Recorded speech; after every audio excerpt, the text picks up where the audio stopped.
At my wedding, my son and his wife laughed at my new bride in front of 400 guests.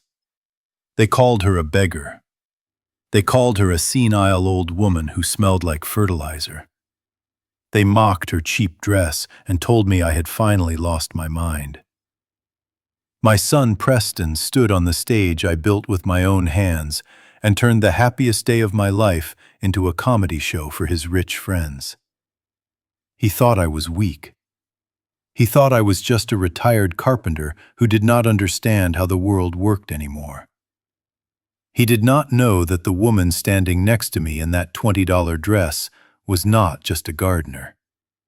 He did not know she could buy and sell his entire life with a single phone call. When the black SUVs finally pulled up and the truth came out, the look on his face was worth every single tear I swallowed that day. Before I tell you how my gardener wife turned out to be the hidden billionaire of Chicago, and how we taught my ungrateful family a lesson they will never forget, please hit that like button. Subscribe to the channel if you believe that respect is something you earn, not something you inherit. Let me know in the comments where you are watching from. Now let me take you back to the moment everything fell apart. I am Henry Sterling. For 50 years I worked with wood. My hands are rough. They are covered in calluses and scars from chisels and saws. I built half the houses in Oak Park from the ground up. I know how to spot rot before it breaks the beam. I know how to find the termite hidden deep in the wall. But on the afternoon of my 70th birthday, which was also my wedding day, I realized I had missed the rot growing in my own family. The backyard of my house was supposed to be a sanctuary. I had spent weeks sanding the deck, making sure the grain of the oak looked perfect for Beatrice. Bea wanted something simple. She is a woman of the earth. She loves soil and roses and honest work. She told me she did not need a big party. But my son Preston insisted. He said he wanted to honor me. He said he wanted to invite his business partners to see where he came from. I thought he was finally showing pride in his father. I was wrong. He just wanted an audience for his cruelty. I stood under the white archway holding Bea's hand. Her hand was small and warm. She was wearing a simple floral dress she bought at a thrift store. To me, she looked like an angel. She looked like the peace I had been searching for since my first wife passed away 10 years ago. But then the microphone screeched. Preston walked onto the stage.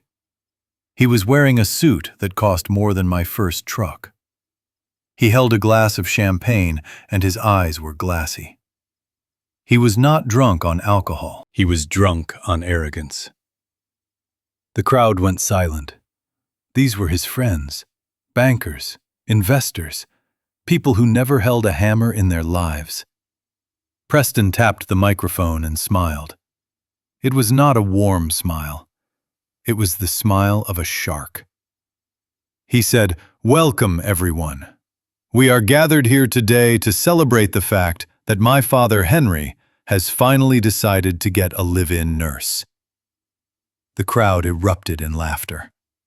A cold shiver went down my spine. I squeezed Bea's hand.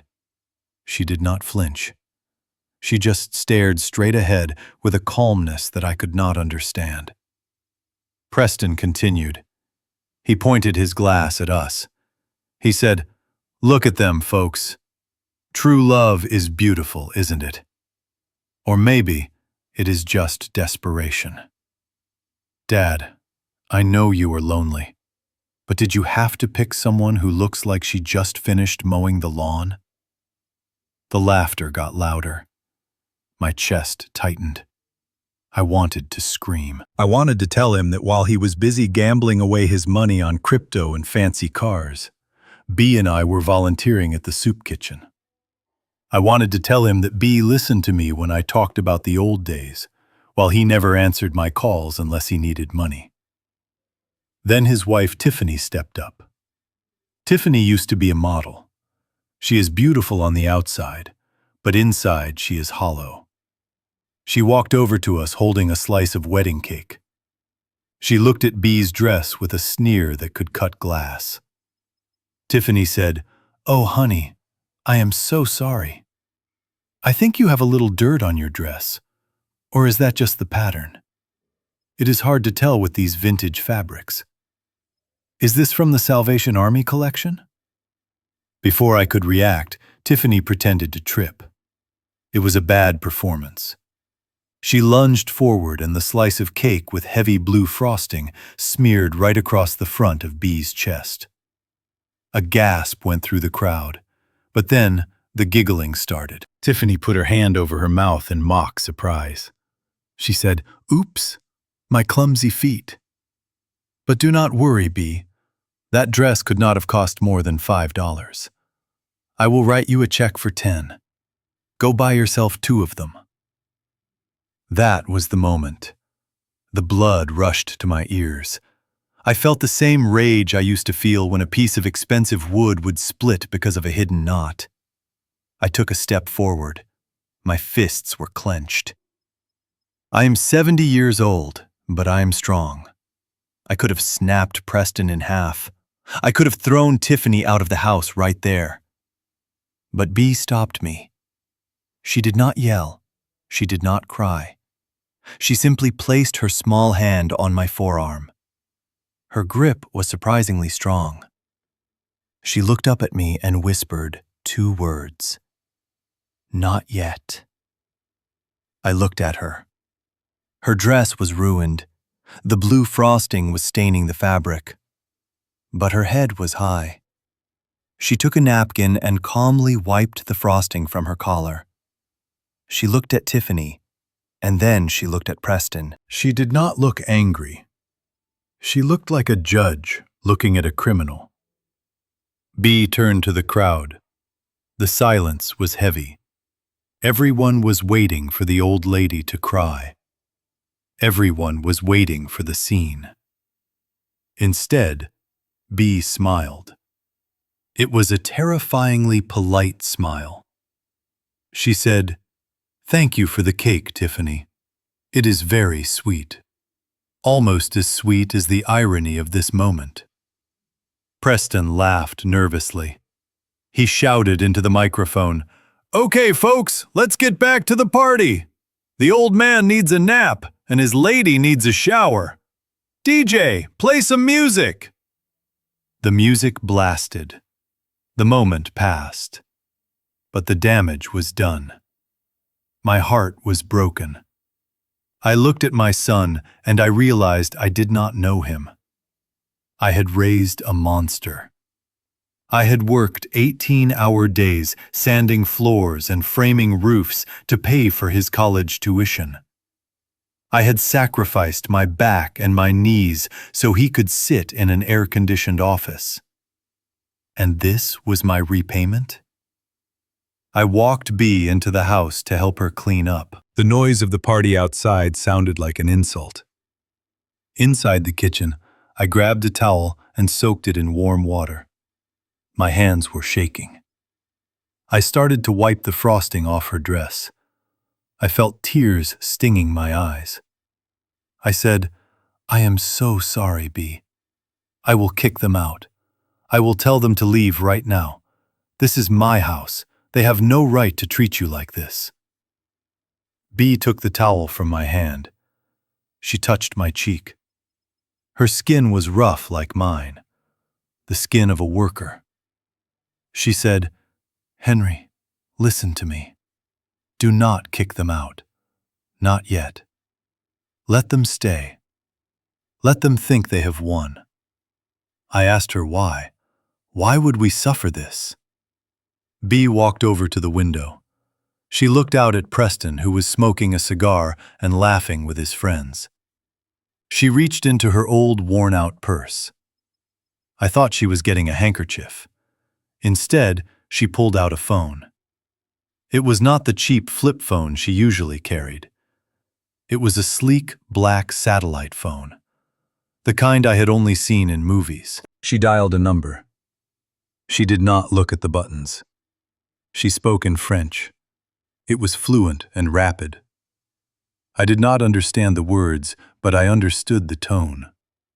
It was the tone of a foreman giving orders on a job site. It was the tone of a CEO closing a deal. She hung up and turned to me. Her eyes were different. The soft look of the gardener was gone. In its place was something sharp, something dangerous. She said, "Because Henry, if you kick them out now, they only lose a party. I want them to lose everything. I want to see who they really are when they think nobody is watching. They called me a beggar. They called you a fool. By the end of this week, they will be begging you for forgiveness. Trust me." I stood there in my kitchen, holding a dirty towel, looking at the woman I thought I knew. I had married a gardener. I had married a sweet lady who liked to plant tulips. But as I watched her stare down at my son like a hawk watching a mouse, I realized I had no idea who Beatrice really was. And for the first time that day, I wasn't afraid of my son. I was afraid for him. Outside, I heard Preston's voice booming over the music. He was shouting something about the future, about how things were going to change around here. He had no idea how right he was. The change was coming, and it was standing right next to me, wearing a stained floral dress and planning his destruction. I excused myself from the table, muttering something about needing to take my medication. The truth was that I felt like I was suffocating. The air outside was fresh, but the atmosphere around my table was toxic. Every time my son looked at me, I felt small. Every time his wife looked at Beatrice, I felt angry. I needed a moment of silence to compose myself before I did something I would regret. Like punching the groom at his own father's wedding celebration. I made my way to the pool house at the back of the property. It was a structure I had built 10 years ago, hand-laying every single brick and tile. It was solid and quiet, far enough away from the DJ and the fake laughter of the crowd. I pushed open the heavy door to the men's changing room and locked it behind me. The silence was instant. I walked over to the granite sink, gripping the cool edge of the counter until my knuckles turned white. I stared at myself in the mirror. The face staring back was old. There were deep lines etched around my eyes and mouth, maps of 70 years of hard labor and worry. My gray hair was thinning. For a second, I saw myself through Preston's eyes. Was I just a senile old fool? Was I pathetic for thinking I could find love again at this age? I splashed cold water on my face, trying to wash away the shame that was burning my skin. The water dripped from my chin onto my tie, but I didn't care. I just wanted to breathe. I reached for a paper towel, but my hand froze in midair. The sound of the outer door opening echoed off the tiled walls. I instinctively stepped back into the shadows of the shower alcove. I do not know why I hid. Maybe I was ashamed of being seen crying. Maybe I just didn't want to talk to anyone. But then I heard the voices, and my blood ran cold. It was Preston and Tiffany. They must have thought the room was empty. Finally, a break from that circus, Preston groaned. I heard the sound of a lighter flicking, followed by the long exhale of smoke. I specifically told the caterers no cheap champagne, and what do they serve? This swill tastes like vinegar. Tiffany giggled, the sound sharp and grating. "Oh, stop it, babe. It is perfect for this crowd. Did you see the dress that woman is wearing? I swear I saw a moth fly out of it when she hugged me. It smells like mothballs and manure." They both laughed. It was not the polite laughter they used outside. It was ugly. It was the sound of two people who thought they were better than everyone else. I held my breath, pressing my back against the cold tiles. I should have walked out there. I should have confronted them. but something in Preston's tone made me stay. There was an urgency in his voice that I hadn't noticed before. "So, did you get him to sign it yet?" Tiffany asked. Her voice dropped to a whisper, but in the tiled room, it was crystal clear. "Not yet," Preston hissed. He sounded frustrated. "The old man is too busy making moon eyes at his peasant bride. But do not worry. I have the papers in my jacket pocket. I will get him when he is drunk enough on the toast. He trusts me. He thinks I am just helping him with estate planning." My heart hammered against my ribs. Papers? What papers? I had not asked for any estate planning. "You better hurry," Tiffany said, and I could hear the click of her heels as she paced the floor. "We do not have time, Preston. The bank called me again this morning. They are threatening to seize the condo. If they find out about the crypto leverage, you are going to prison, not just bankruptcy court."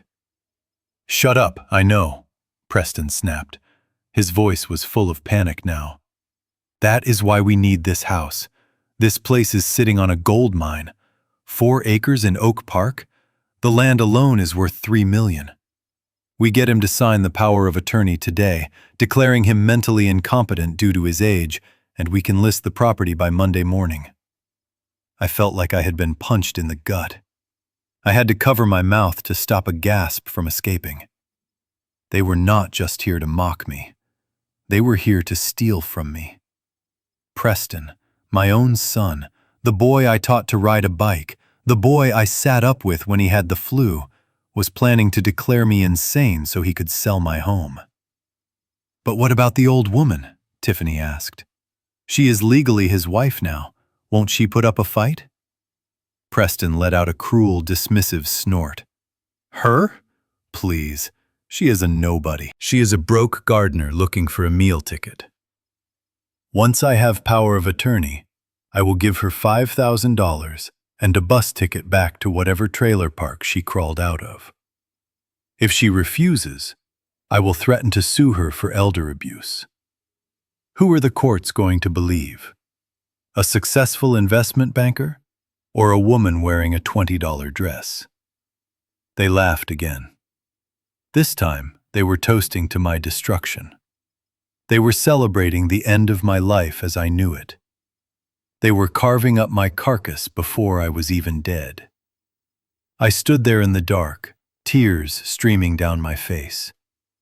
But they were no longer tears of shame. They were tears of mourning. I was mourning the death of the son I thought I had. That boy was gone. In his place stood a predator. I remembered the nights I worked overtime, sanding floors until my knees bled, just to pay for his private school tuition. I remembered co-signing his first loan. I remembered being so proud when he put on a suit. I realized now that the suit was just a costume. Underneath, he was rotten. Preston sighed, sounding relaxed now. "Just 2 more hours, babe. Just keep smiling. Keep pouring him drinks. Once he signs that paper, our problems are over. We sell this dump, pay off the sharks, and we still have enough left over for that trip to the Maldives." This dump. He called my home a dump. He called the house where his mother died, the house where he grew up, a dump. Every beam in this house was measured by my hands. Every nail was driven with love. This house was my life's work. "Let's go," Tiffany said. "I need another drink if I'm going to pretend to listen to another one of his boring stories about the good old days." I heard the door open and close. The silence returned, but the room felt different now. The air felt heavy. I stepped out of the shower stall. My legs felt weak, but my mind was sharper than it had been in years. I walked back to the mirror. I looked at the old man staring back at me. Yes, I had wrinkles. Yes, my hands shook sometimes. But I was not weak, and I was definitely not incompetent. I looked at my eyes. The sadness was gone. It was replaced by a cold, hard resolve. It was the look I used to have when I had to fire a dishonest worker. It was the look of a man who knows exactly what needs to be done. I reached into my pocket and pulled out my handkerchief. I dried my face. I straightened my tie. I smoothed back my hair. "You want a war, son?" I whispered to the empty room. "You want to play games with the old man? Fine. You forgot one thing, Preston. I built this house. I know where the foundations are buried. And I know how to bring the whole thing down on top of you." I turned away from the mirror. I was done crying. I was done hoping for him to change. I unlocked the door and stepped back out into the sunlight. The music was still playing. The guests were still laughing. But the Henry Sterling who walked back into that party was not the same man who had left it. The father was gone. The master builder had returned, and he was ready to demolish the rot in his foundation. No one was going to sell my home, and no one, absolutely no one, was going to hurt Beatrice. It was time to show my son that the old man still had a few tricks left in his tool belt. I walked straight toward the main table, my eyes searching for my wife, ready to start the counterattack. 3 days of silence had passed since the wedding. 3 days of peace that felt more like the calm before a hurricane. I spent those days in my workshop, sanding down an old rocking chair I had built for my late wife years ago. The repetitive motion of the sandpaper against the grain usually calmed me, but my mind was racing. I kept hearing the voices from the bathroom. I kept hearing my son planning to declare me incompetent. I kept waiting for the other shoe to drop. Beatrice was quieter than usual, too. She spent hours in the garden, pruning the roses with a surgical precision I had never noticed before. She told me she was just thinking, but I knew better. She was planning. On Tuesday morning, the doorbell rang. It wasn't a polite ring. It was a desperate, insistent buzzing that echoed through the hallway.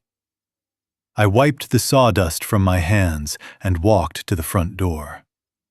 I checked the peephole. My heart sank. It was them. I opened the door to find Preston and Tiffany standing on my porch. They looked like refugees from a fashion show.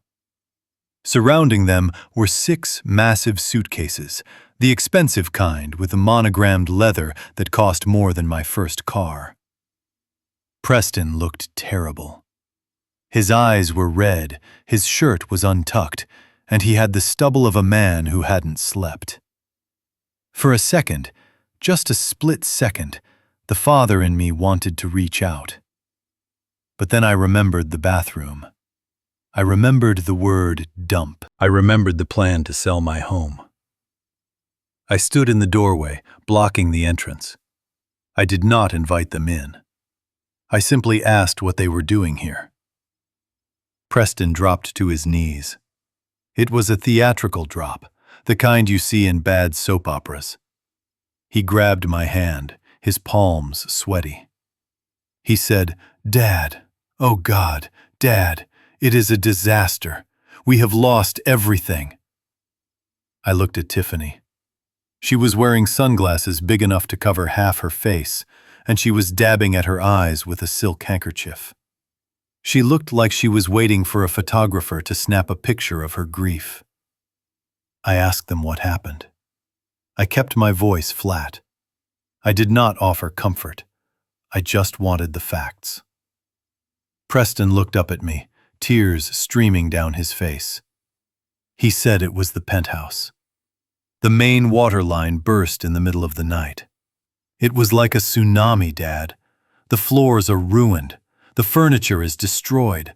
The mold is already growing. The insurance company says it will take 2 months to fix, and they are fighting us on the payout. We have nowhere to go. I looked at the suitcases. If their apartment was flooded, how did they manage to pack 6 pristine suitcases without getting a drop of water on them? How was Tiffany's hair perfectly blow-dried? The lie was so thin I could see right through it. They weren't homeless. They were invading. They needed to be in my house to establish residency, to make it easier to claim they were my caretakers when they filed the papers for my incompetency. I started to say no. I started to tell them that there was a perfectly good Marriott down the street and that a successful investment banker should be able to afford a suite. But then Tiffany stepped forward. She took off her sunglasses. Her eyes were not red from crying. They were clear and calculating. She placed both hands on her flat stomach. She looked at me with a vulnerability that almost made me believe her. She said, "Henry, please. We would go to a hotel, but I cannot be around the chemicals they use for cleaning. Not now. Not in my condition." My breath caught in my throat. I looked at her stomach, then at her face. I asked her what she meant. Preston stood up and put his arm around her. He smiled, a weak, trembling smile. He said, "That is the other thing we came to tell you, Dad. We were going to announce it at the wedding, but with all the drama, we didn't get a chance. You are going to be a grandfather. Tiffany is pregnant." The world stopped spinning for a moment. A grandchild. It was the one thing I had wanted for 10 years. I looked at Preston. I searched his face for the lie. Was it possible? Could this be the reason for his desperation? Maybe the debts and the schemes were just panic. Maybe he was just a scared father-to-be, trying to secure a future for his child. It is a dangerous thing, hope. It blinds you. It makes you want to believe the impossible, because the alternative is too painful to accept. Tiffany reached into her purse and pulled out a small white stick. It was a pregnancy test. 2 pink lines. She held it out to me like a peace offering. She said, "Please, Grandpa, don't make us sleep on the street.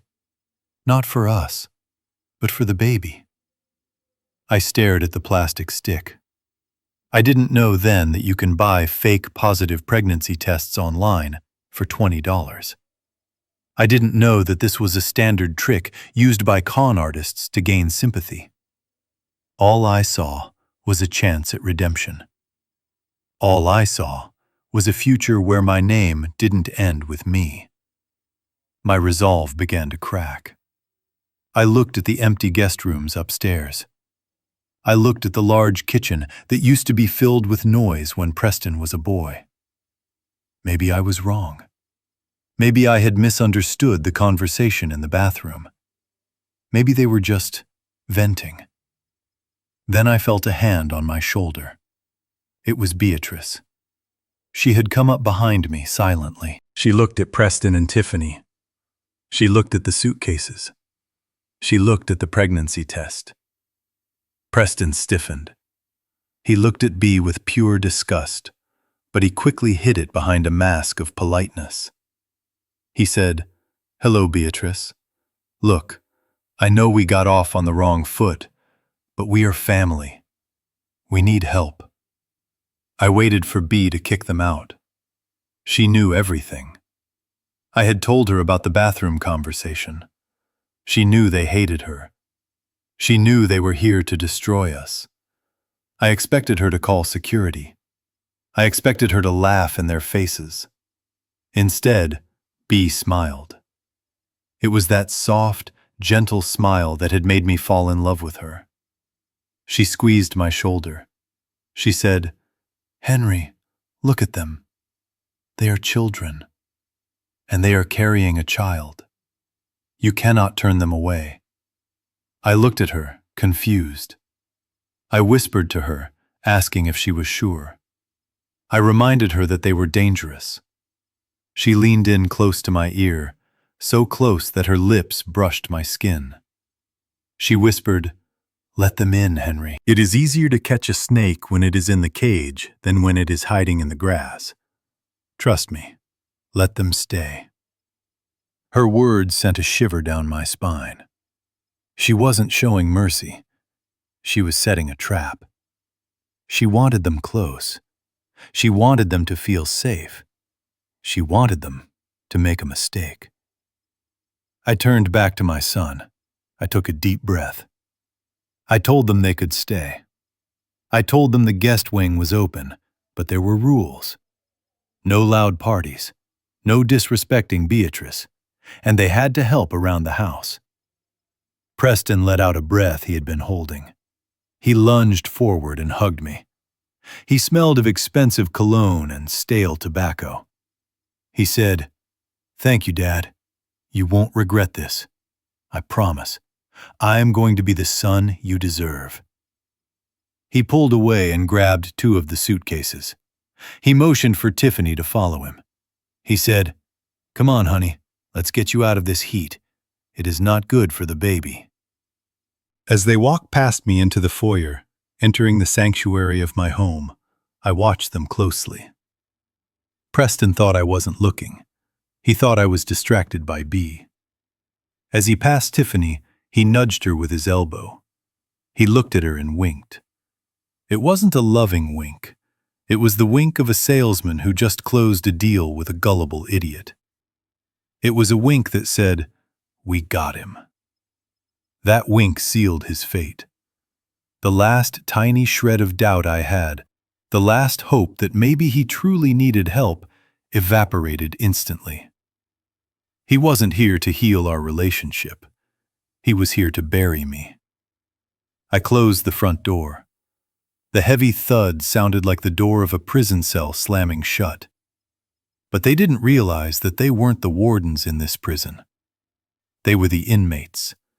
And they had just locked themselves in with the judge, the jury, and the executioner. Bea walked past me toward the kitchen. She didn't look at the guests. She walked with a strange confidence, her floral skirt swaying. She called out over her shoulder that she was going to make tea. She said she had a special blend for pregnant women. She said it helps with the nausea of deception.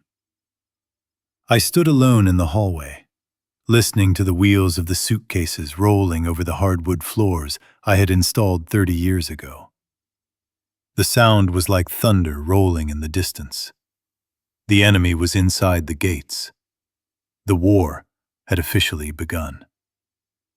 And as I looked at the mud tracks their shoes had left on my clean floor, I made a silent vow.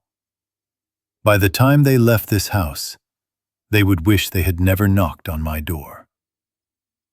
I walked toward the kitchen to join my wife, ready to play the role of the oblivious old man for just a little while longer. The invasion did not happen gradually. It happened all at once, like a dam breaking. By the time the sun rose on their first morning in my house, the air felt different. It felt thinner, tighter, as if there wasn't enough oxygen left for me and Beatrice. I woke up not to the smell of Bea's coffee and the sound of birds, but to a loud, shattering crash coming from the kitchen. My heart jumped into my throat. I threw off the covers, fearing that Preston or Tiffany had slipped on the hardwood floors. I rushed down the hallway, my bare feet slapping against the cold wood. When I skidded into the kitchen, the scene before me stopped me dead in my tracks. Tiffany was standing by the center island. She was wearing a silk robe that cost more than my first set of tools. On the floor, shattered into 100 jagged pieces, was a ceramic bowl. But it wasn't just any bowl. It was part of the set Lillian and I had bought on our honeymoon in Charleston 40 years ago. Hand-painted blue clay. Irreplaceable. Tiffany didn't look sorry. She didn't look hurt. She was holding a large black garbage bag, and with a casual swipe of her arm, she cleared the rest of the shelf. My mugs, the gravy boat we used for Thanksgiving, the plates that had held 1,000 family dinners, all of them tumbled into the trash bag with a sickening clatter. I shouted her name. My voice was hoarse with sleep and rage. I asked her what she was doing. She didn't even flinch.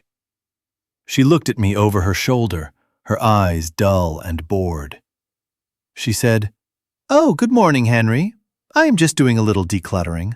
This kitchen has terrible feng shui. All this old pottery looks so dusty and, frankly, poverty-stricken.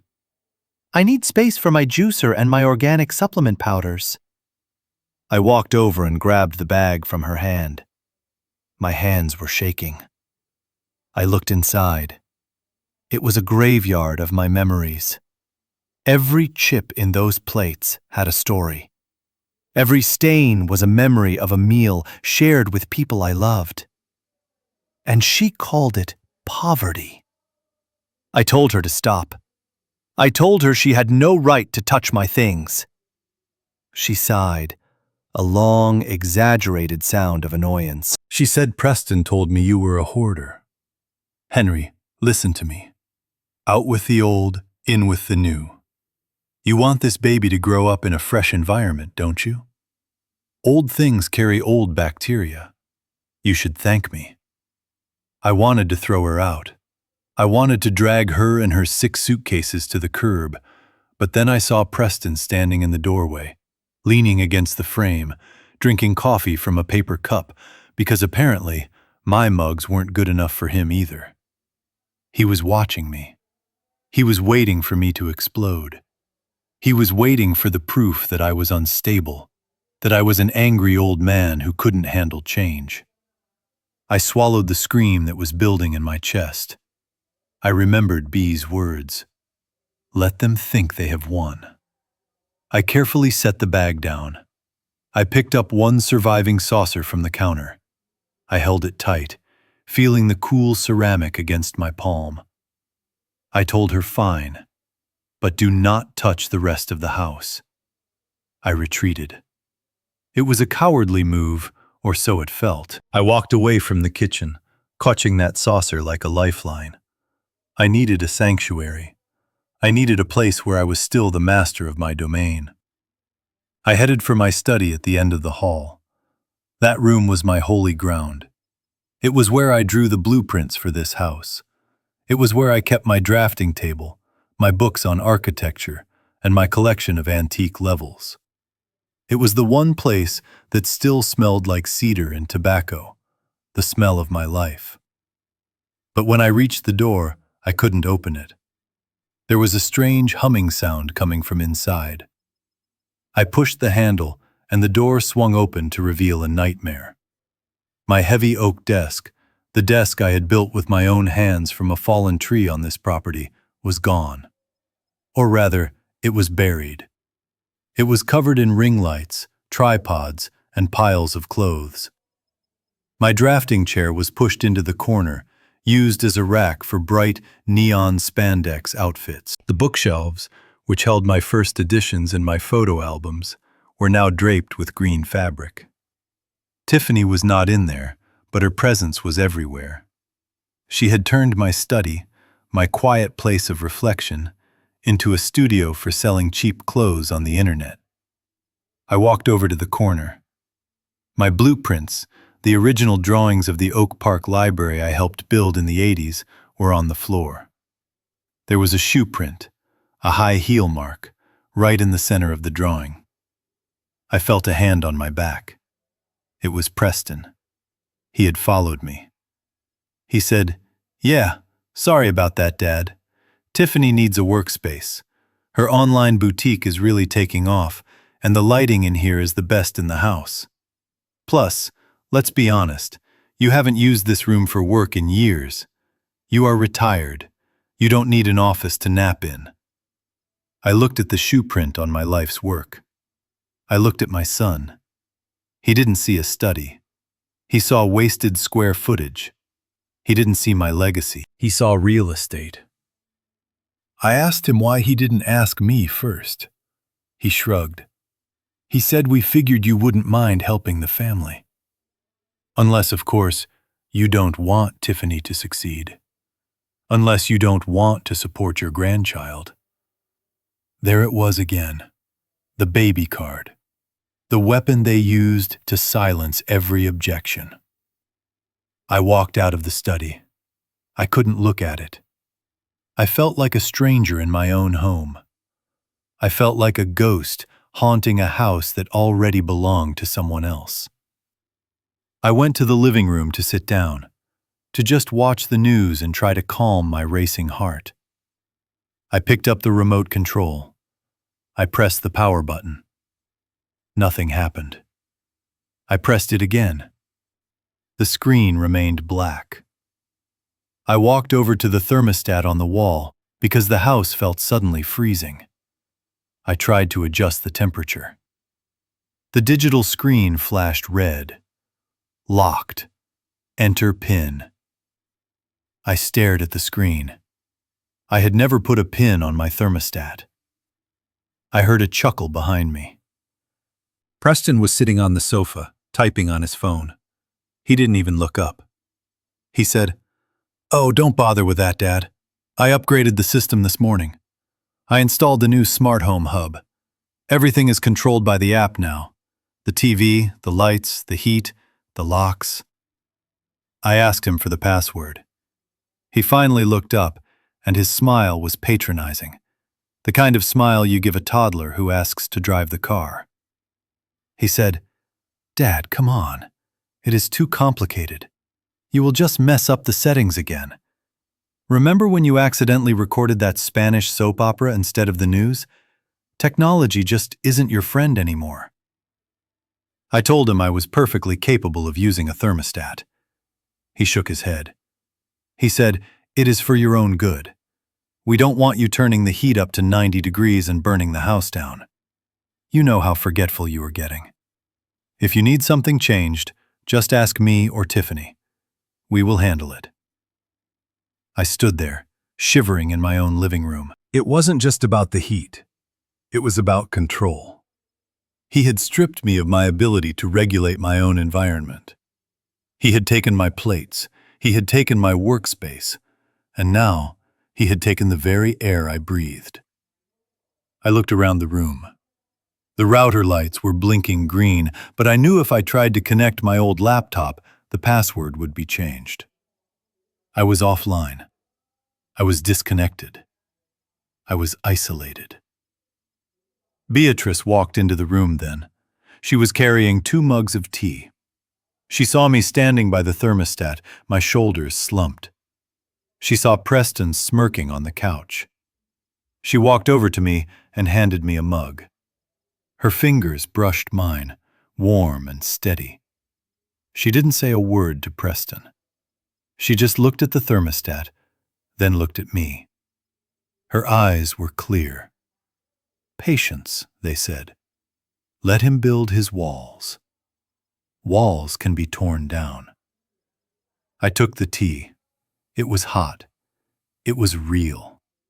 It was the only thing in that moment that felt like it belonged to me. I sat down in the armchair, the only piece of furniture Tiffany hadn't covered in a throw blanket yet.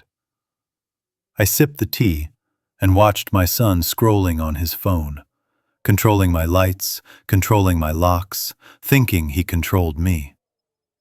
He didn't know that every insult, every thrown-away plate, every locked door was just adding fuel to the fire that was burning inside me.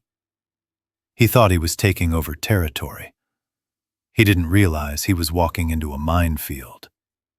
And I was the one holding the detonator. I just had to wait for him to take one more step. Just one more step. The sun had barely set when the invasion force arrived. These were not soldiers, but something far worse. They were Preston's potential investors, a pack of 6 men who smelled of expensive cologne and desperation. They drove cars that cost more than most people earn in a decade and wore suits that looked sharp enough to cut skin. My dining room, the place where I used to have quiet Sunday breakfast with Lillian, and where I had shared my first coffee with Beatrice, was transformed into a stage for my son's vanity. He had rearranged the furniture, bringing in rented chairs because my handcrafted oak ones were apparently not impressive enough for high finance. But the furniture was not the worst part. The worst part was what he did to my wife. I came down the stairs buttoning my best flannel shirt, ready to sit at the table and protect my home from these vultures. But when I reached the bottom step, I froze. Beatrice was coming out of the kitchen. She wasn't wearing her floral dress or her gardening gloves. She was wearing a black dress with a white apron. It was a maid's uniform. It looked cheap and humiliating, like something bought from a costume shop. I felt the blood drain from my face. I walked over to her, my hands trembling. I asked her what in the world she was wearing. I reached out to untie the apron strings, but she stepped back. Her eyes were calm, frighteningly calm. She told me that Preston had insisted. He told her that it would help the evening flow better if there was a clear distinction between the family and the help. He said it was just a role to play to secure the funding. I turned around, ready to find my son and strangle him. But Preston was already there, flanked by two of the investors. He was laughing, holding a glass of scotch, looking at my wife like she was a prop. He saw my anger and quickly stepped in, clapping a hand on my shoulder. He whispered in my ear that I shouldn't make a scene. He said, "Do it for the baby, Dad. We need this money to secure the future for your grandson. Just play along for 3 hours." I looked at Beatrice. She gave me a barely perceptible nod. She was telling me to stand down. She was telling me that she could handle this indignity. So I swallowed my pride. It tasted like bile. I sat at the head of the table, but I felt like a prisoner. The dinner began. It was a parade of arrogance. Preston sat at the opposite end, spinning tales about his investment firm, using buzzwords like synergy and leverage. The men ate the food that Tiffany had ordered from a catering company, unaware that the woman pouring their wine could buy their entire portfolios with the loose change in her purse. Then came the introduction. A man named Miller, a heavy-set guy with a red face and wandering eyes, pointed his fork at Beatrice as she refilled his water glass. He asked who the quiet lady was. Preston didn't miss a beat. He smiled that shark smile of his. He said, "Oh, that is just Beatrice. She is my father's live-in help. She takes care of the gardening and the heavy lifting. We treat her like family, of course." The help. He called my wife, the woman I vowed to honor and cherish, the help. I started to push my chair back. The legs scraped loudly against the floor. I opened my mouth to correct him, to tell this room full of sharks that this woman was the lady of the house. But suddenly, Beatrice's hand was on my shoulder. She was refilling my glass. Her fingers dug into my muscle, a sharp, painful squeeze. It was a warning. "Silence," her grip said. "Not yet." I sank back into my chair. I watched as the dinner descended into a nightmare. The men treated her like she was invisible. They didn't say thank you. They snapped their fingers when they wanted more bread. They made jokes about how hard it is to find good domestic staff these days. Tiffany sat there, preening and giggling, enjoying seeing Beatrice reduced to a servant. The wine flowed. The men got louder. Miller, the red-faced man, was drinking heavily. He started watching Beatrice with a look that made my skin crawl. Every time she came near him, he leaned back, invading her space. It happened when she was clearing the salad plates. Miller reached out and grabbed Beatrice's wrist. It wasn't an accident. He held it, rubbing his thumb over her skin. He looked up at her with glazed, predatory eyes. He said, "You know, sweetheart, I have a big estate in the Hamptons. I could use someone with your, let's say, quiet disposition. The pay is much better than whatever this old guy is giving you." The table went quiet. Preston chuckled nervously, trying to diffuse the tension. He said, "Oh, Miller, you are a character." Miller didn't let go. He pulled Beatrice closer. He said, "I am serious. What do you say, honey? Want to upgrade your situation?" Beatrice stood frozen. She didn't pull away, likely afraid of causing the scene that I had been trying so hard to avoid. But I saw the flash of disgust in her eyes. That was it. The dam broke. I didn't care about the plan. I didn't care about the trap Beatrice was setting. I didn't care about the baby or the money or the consequences. I only cared that a filthy hand was touching my wife. I grabbed my wine glass. It was full of dark, red Cabernet. I stood up. The movement was so sudden that my chair tipped over backward with a crash. I shouted for him to get his hands off my wife. I swung my arm. The wine flew across the table in a perfect arc. It splashed directly into Miller's face, soaking his white shirt, dripping from his nose like blood. Miller gasped, blinding and sputtering. He let go of Beatrice and jumped up, knocking his chair over. The room erupted in chaos. The other men stood up, shouting. Tiffany screamed. I stood there, breathing hard, my chest heaving. I pointed a shaking finger at Miller. I told him to get out. I told him if he ever touched her again, he would need a surgeon to remove my fist from his face. Miller was wiping the wine from his eyes, cursing. He looked at Preston. He asked what kind of madhouse this was. He asked if this violent lunatic was the father Preston had mentioned. Preston turned on me. His face was purple with rage. He didn't look at the man who had harassed Beatrice. He didn't ask if she was okay. He marched over to me and shoved me. My own son shoved me in the chest. He screamed at me. He asked what was wrong with me. He said I had just ruined the biggest deal of his life. I looked at him, stunned. I told him that man was assaulting Beatrice. Preston threw his hands up. He turned to the investors who were already gathering their coats, looking at me with a mixture of fear and pity. Preston shouted so everyone could hear. He said, "I am so sorry, gentlemen. My father, he is not himself lately. The dementia is getting worse. He gets confused. He gets aggressive. He thinks everyone is an enemy." He looked at me with cold, calculated eyes. He said, "Dad, you are embarrassing the family. You are losing your mind. Look what you did. You are hallucinating. Miller was just being friendly." I looked around the room. The investors were nodding. They bought it. They believed the lie. They saw an old man shaking with rage and assumed it was senility. They didn't see the husband defending his wife. They saw a liability. Tiffany rushed over to Miller with napkins, apologizing profusely, calling me a sick old man. Beatrice stood in the corner, wiping her wrist where Miller had grabbed her. She looked at me.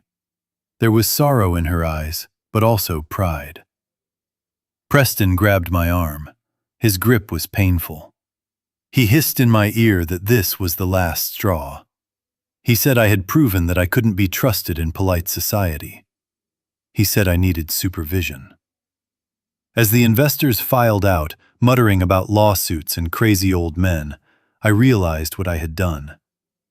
I had defended my wife, but I had walked right into Preston's trap. I had given him the ammunition he needed. He now had witnesses to my violent outburst.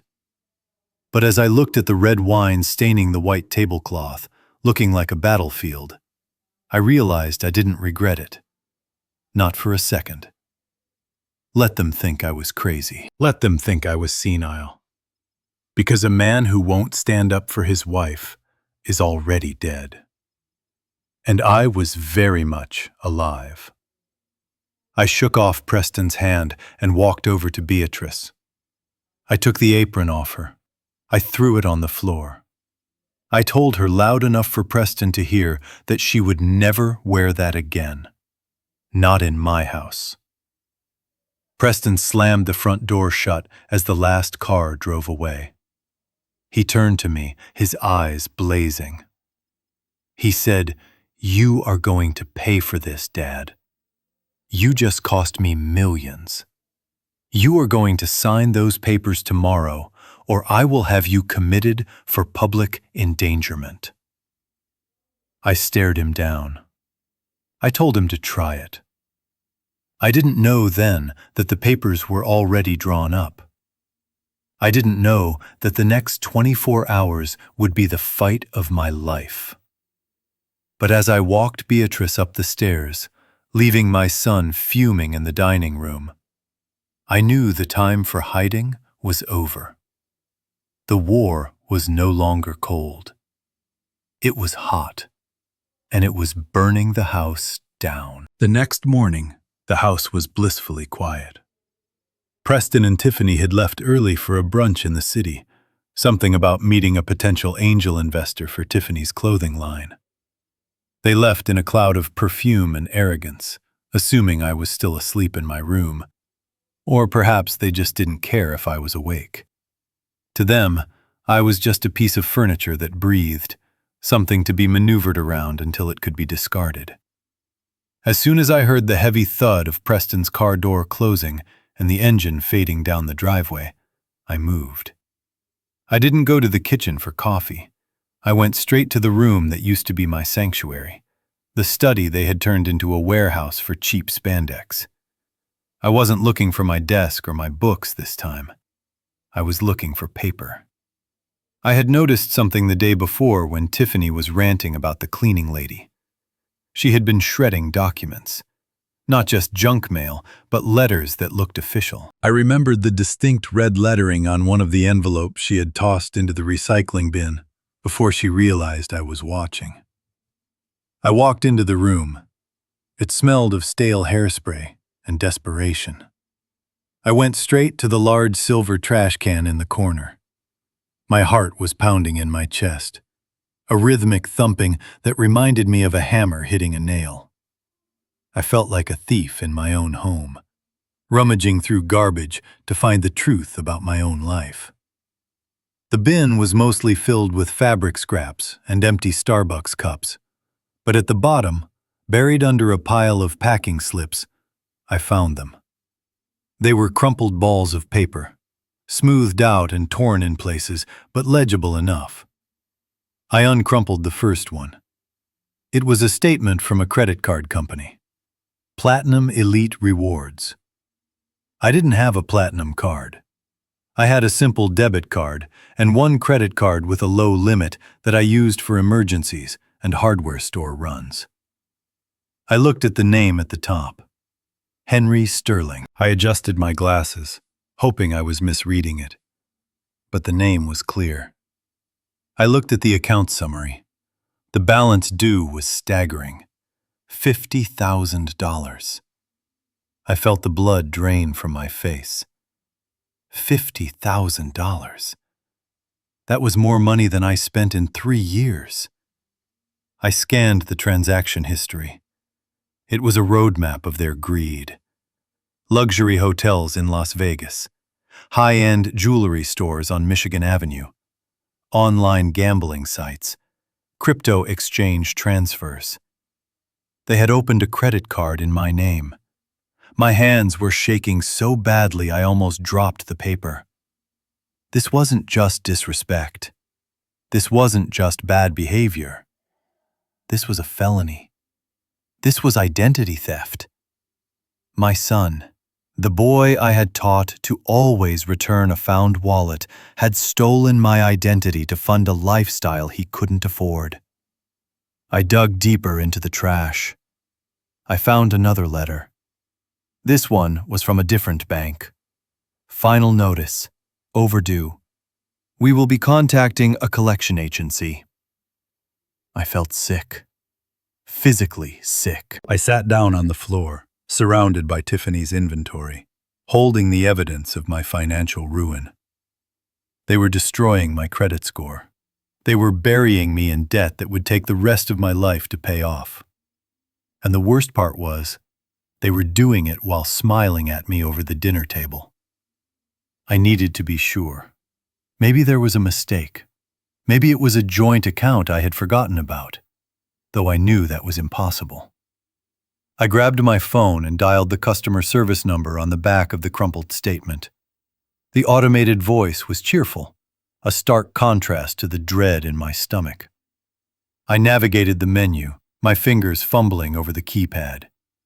Finally, I got a human on the line.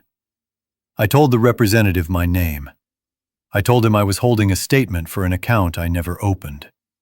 I told him there must be fraud involved. The representative, a young man named David, sounded confused. He asked me to verify my social security number. I did. He typed for a moment, the clicking of his keyboard echoing in my ear like a ticking clock. He said, "Mr. Sterling, I am looking at the file right now. This account was opened 3 months ago. The application was submitted online, but we have a signature on file for the verification documents that were mailed in." I told him I never signed anything. I told him I had never seen this card. David paused. He said, "That is strange, sir, because our notes show that you called in last week to authorize a credit limit increase.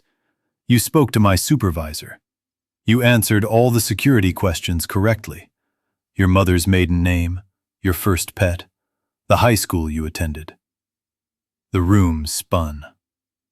My mother's maiden name, my first dog, a retriever named Buster, my high school. These weren't secrets. These were things a son would know. Preston hadn't just stolen my name. He had used his knowledge of my life, the intimate details of our history, to impersonate me. I asked David who the authorized user on the account was. He said, "Let me check." "Yes, here it is. A Mr. Preston Sterling. He is listed as the primary account manager. In fact, the authorization form for his access was signed and notarized." Notarized. The word hung in the air. A notary stamp requires a witness. It requires an ID check. If they had a notarized document, that meant they had either bribed a notary or, more likely, they had forged my signature so perfectly that it fooled a professional. I remembered the day Preston came over a few months ago, before the wedding, with a stack of papers. He said they were for insurance updates. He said he needed me to sign a few things to make sure I was covered for dental. I had signed them without looking closely. I trusted him. He was my son. I had signed my own death warrant. I told David to freeze the account. I told him I was recording this call and that I was declaring this debt as fraudulent. David sounded worried now. He said he would escalate this to the fraud department, but he warned me that since the authorized user was a family member and the security questions were passed, it would be a difficult investigation. He asked if I wanted to file a police report. I lowered the phone. A police report. If I filed it, Preston would go to jail, not just for a night, but for years. Wire fraud, identity theft, forgery. I looked at the crumpled paper in my hand. I thought about the baby Tiffany was carrying. Was there even a baby? Or was that just another lie to keep me compliant while they drained my life savings?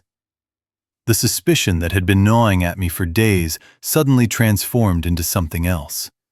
It turned into cold, hard fear.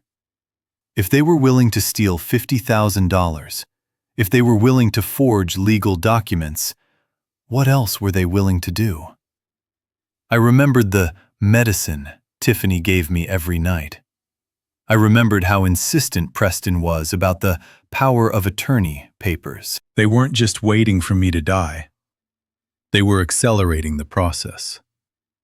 They were stripping me of my assets, my credibility, and my legal rights. Once they had the power of attorney, they wouldn't need to forge signatures anymore.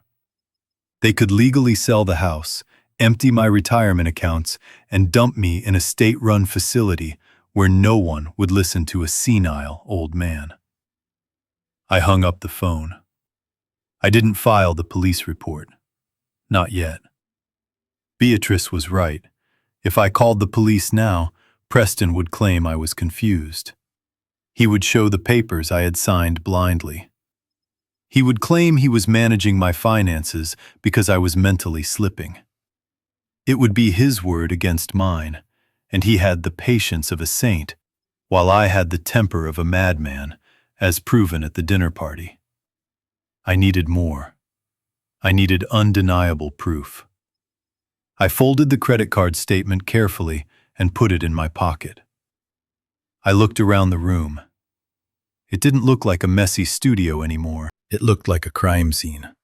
Every piece of paper, every computer file, every lie was a weapon they were manufacturing to use against me.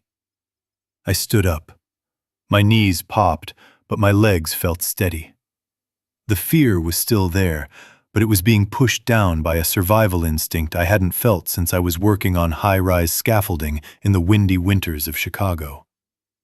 You don't look down when you are on the edge. You look at the work. You focus on the next step. I walked out of the study. I needed to find Beatrice. I needed to tell her that this wasn't just a family squabble. We were living with criminals. And we needed to strike back before they realized I knew the truth. As I walked down the hallway, I passed the mirror in the foyer. I didn't see a victim. I saw a man who was about to dismantle his son's life, brick by brick, just like I had built it. And this time, I wouldn't leave a single stone standing. I thought the credit card fraud was the bottom of the barrel, but I was wrong. Money can be recovered. Credit scores can be fixed. But your mind, your sanity, that is something that once it cracks, you can never truly glue it back together. And that was their next target. They did not just want my money anymore. They wanted me to believe I did not deserve to have it, because I was too broken to manage it. It started with the small things. I have put my truck keys in the same ceramic bowl by the front door for 40 years. It is a habit, like breathing. But on Wednesday morning, the bowl was empty. I searched the kitchen. I searched my pockets. I began to sweat, a cold, prickly heat on the back of my neck. I asked Tiffany if she had seen them. She was sitting at the island, eating a grapefruit with a silver spoon. She looked at me with pity. She said, "Oh, Henry, not again. You left them in the refrigerator. I saw them there when I got the milk." I walked to the fridge. There, on the middle shelf next to the carton of eggs, were my keys. I stared at them. I had no memory of putting them there. My hand shook as I reached for the cold metal. I thought maybe I was distracted. Maybe I was tired. But then it happened with my medication. I take a pill for my blood pressure every morning at 8. I keep the bottle on the nightstand. Thursday morning, the bottle was gone. I tore the room apart. I checked the bathroom. I checked the floor. Nothing. Panic started to rise in my chest. My heart was racing, which is exactly what the pills were supposed to prevent. Preston walked in while I was on my hands and knees looking under the bed. He asked what I was doing.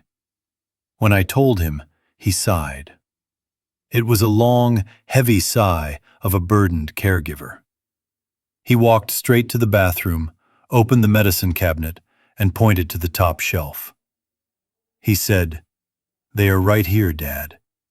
You put them next to the shaving cream. You looked right at them 5 minutes ago.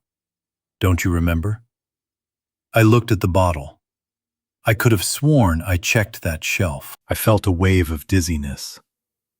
Was I going blind? Was my brain skipping beats? I swallowed the pill without water, the bitter taste sticking in my throat.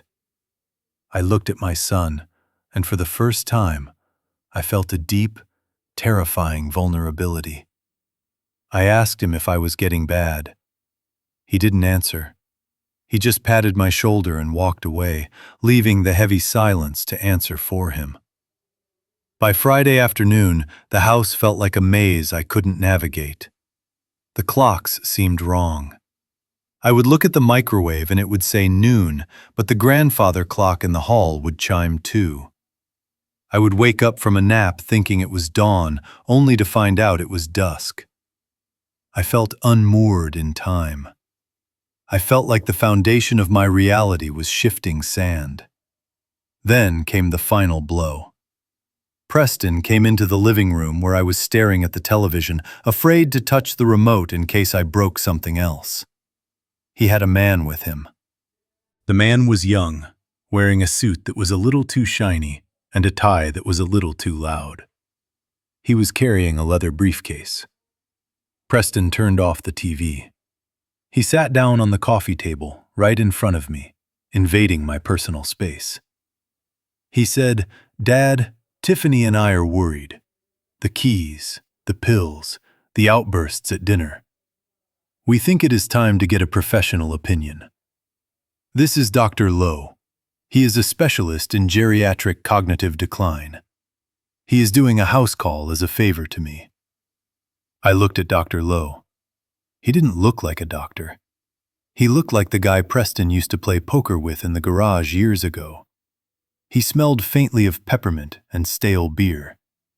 But I was so beaten down, so confused by the last few days that I didn't question it. I just wanted to know if I was crazy. Dr. Lowe opened his briefcase. He pulled out a clipboard. He didn't use a stethoscope. He didn't check my eyes. He just started asking questions. Fast questions. Confusing questions. He asked me to count backward from 100 by sevens. I started. 93. 86. 79. But then Tiffany walked into the room and dropped a metal tray of tea on the table with a loud clang. I lost my count. I stuttered. Dr. Lowe made a mark on his paper. He shook his head. He asked me what year it was. I said 2024. He asked me who the president was. I answered. Then he asked me to recall the 3 words he had said at the beginning of the exam. I froze. Had he said 3 words?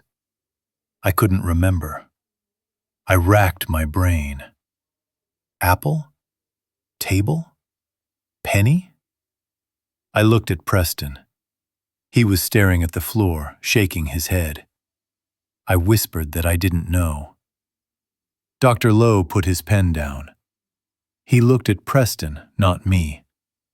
He spoke as if I wasn't there. He said it is consistent with early onset dementia, specifically the aggressive type. The memory loss is significant. The disorientation is severe. In my professional opinion, he is no longer capable of making legal or financial decisions.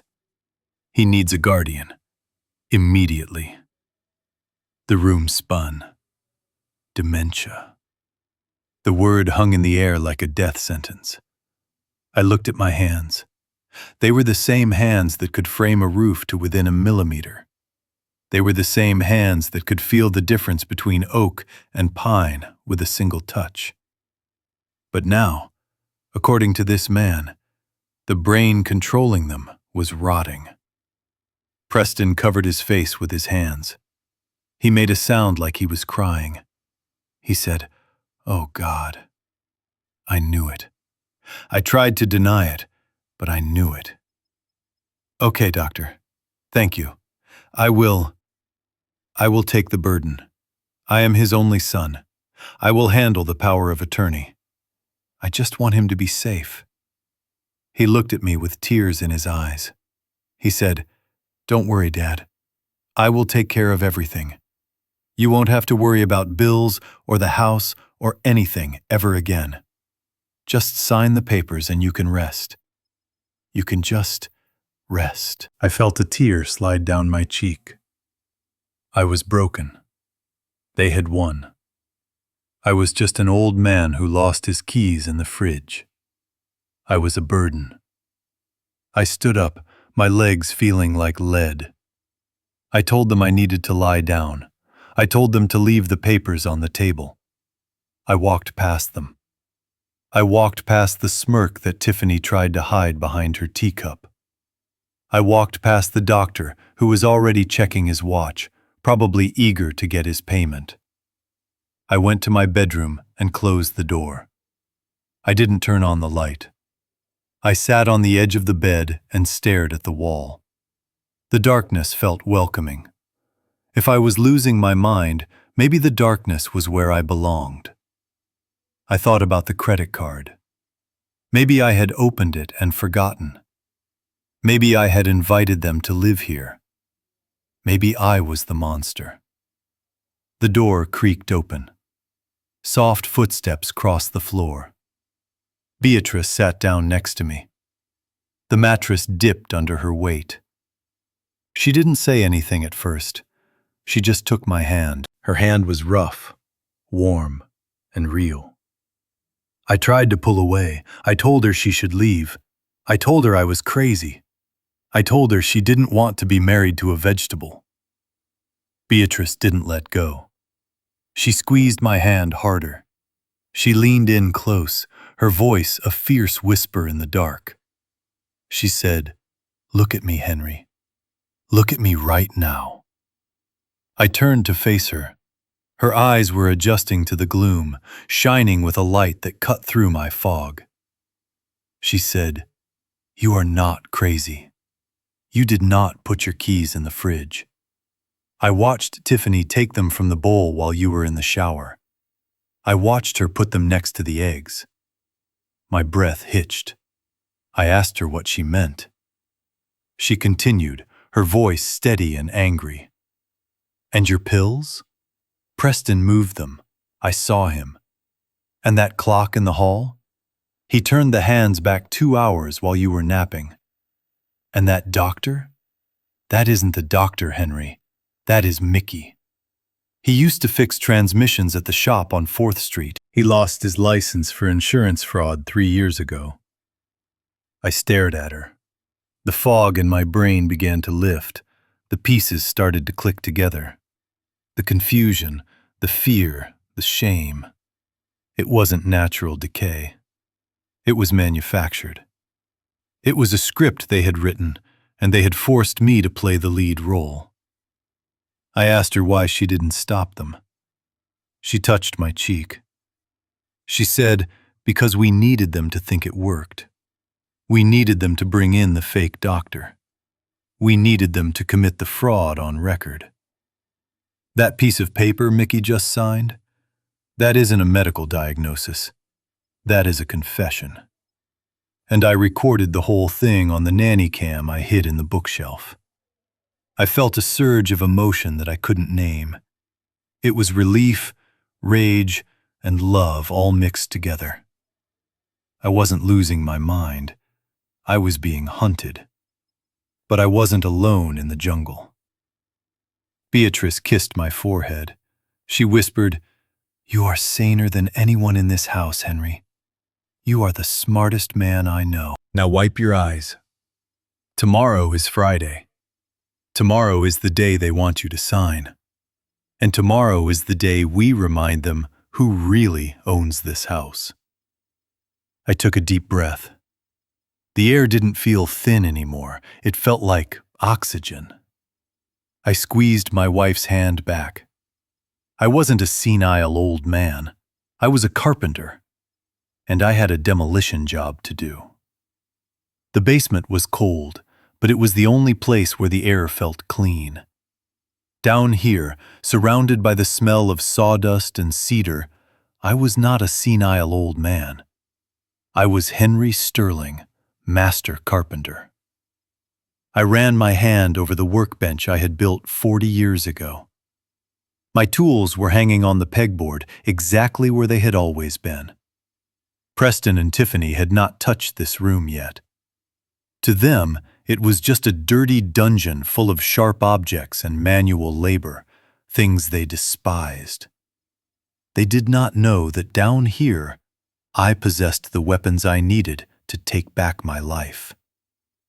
I took my old tool belt off the hook. The leather was worn soft and stained with oil, molding perfectly to my waist. It felt like putting on armor. I selected a drill with a 1/16 of an inch bit, a chisel, and a small box of electronics I had bought from the hardware store that morning while pretending to take a walk. They were simple, motion-activated cameras, the kind people use to watch their pets. They were small, but to the untrained eye, they were invisible if you knew how to hide them. And nobody knew how to hide things in wood better than I did. I waited until 2 in the morning. The house was silent, save for the rhythmic snoring coming from the guest wing where my son and his wife were sleeping the sleep of the guiltless. I moved through the house in my socks. I knew every creak in the floorboards. I knew which step on the stairs would groan if you put weight on it. I moved like a ghost in the house I had built. My first target was the dining room. I crawled under the massive white oak table. I remembered the day I planed this wood. It was hard, unforgiving timber. I located the leg that faced the hallway and the living room entrance. Quietly, carefully, I drilled a small cavity into the intricate carving of the lion's paw at the base. The wood yielded to my drill. I inserted the tiny camera lens, securing it with a dab of wood putty that I mixed to match the stain perfectly. Within 10 minutes, the camera was part of the furniture. It would see everything. I moved to the living room. There was a large picture frame on the mantelpiece. A photo of Preston when he was 10 years old, holding a baseball bat. It was ironic. I took the frame down. With my chisel, I carved a small notch in the back of the mahogany border. I nestled the second camera there, aiming it directly at the sofa where Preston liked to sit and plot my demise. I put the frame back. The eyes of the 10-year-old boy were now watching the 35-year-old monster he had become.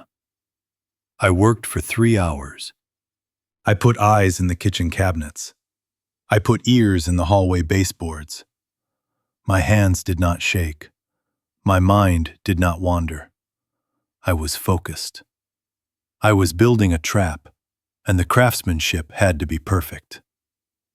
When I was finished, I retreated to the basement and set up the receiving monitor behind a stack of old paint cans. The screens flickered to life.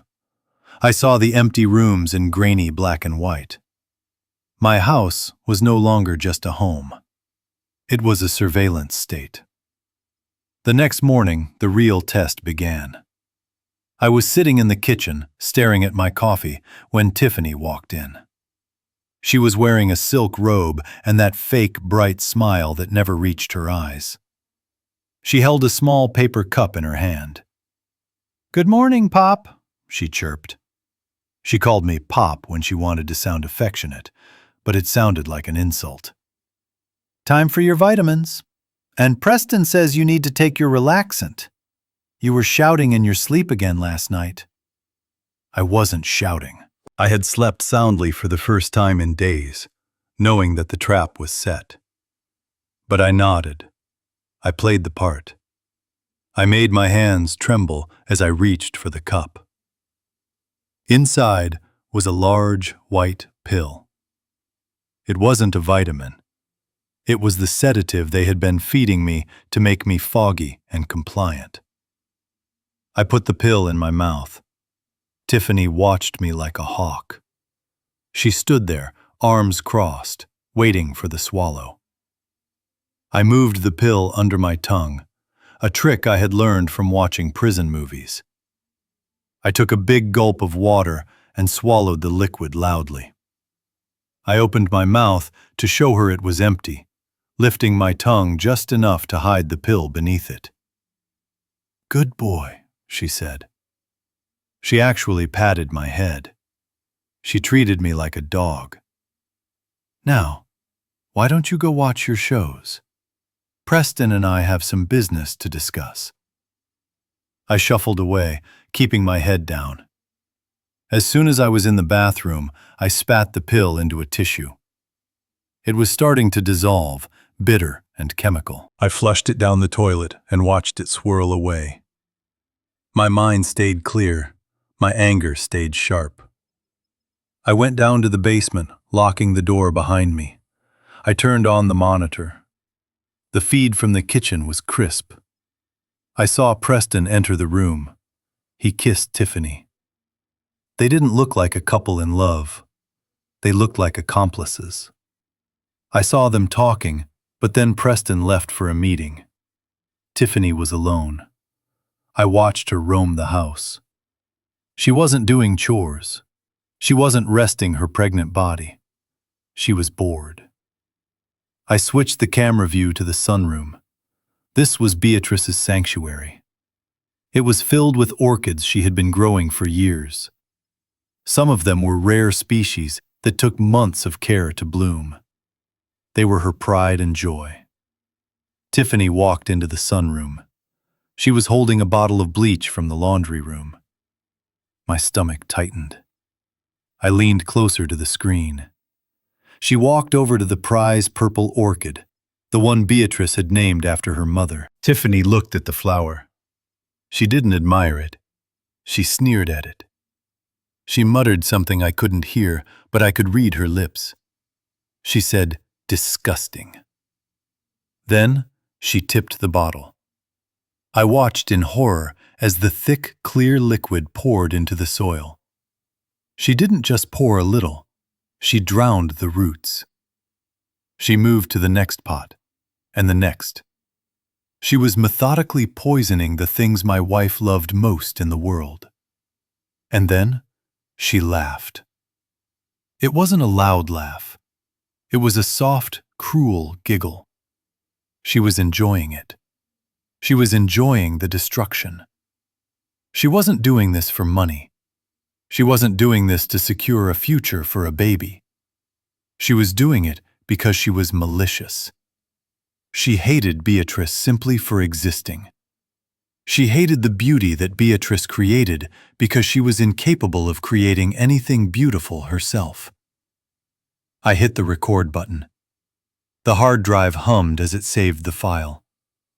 I sat back in my old chair, my heart pounding against my ribs. I had thought this was about greed. I had thought my son was just desperate for cash. But this video proved something much darker. They were cruel. They were willing to destroy living things just for the sport of it. I looked at the image of Tiffany walking away, leaving the bleach bottle hidden behind a fern, wiping her hands as if she had just done a good day's work. I felt a coldness settle in my chest.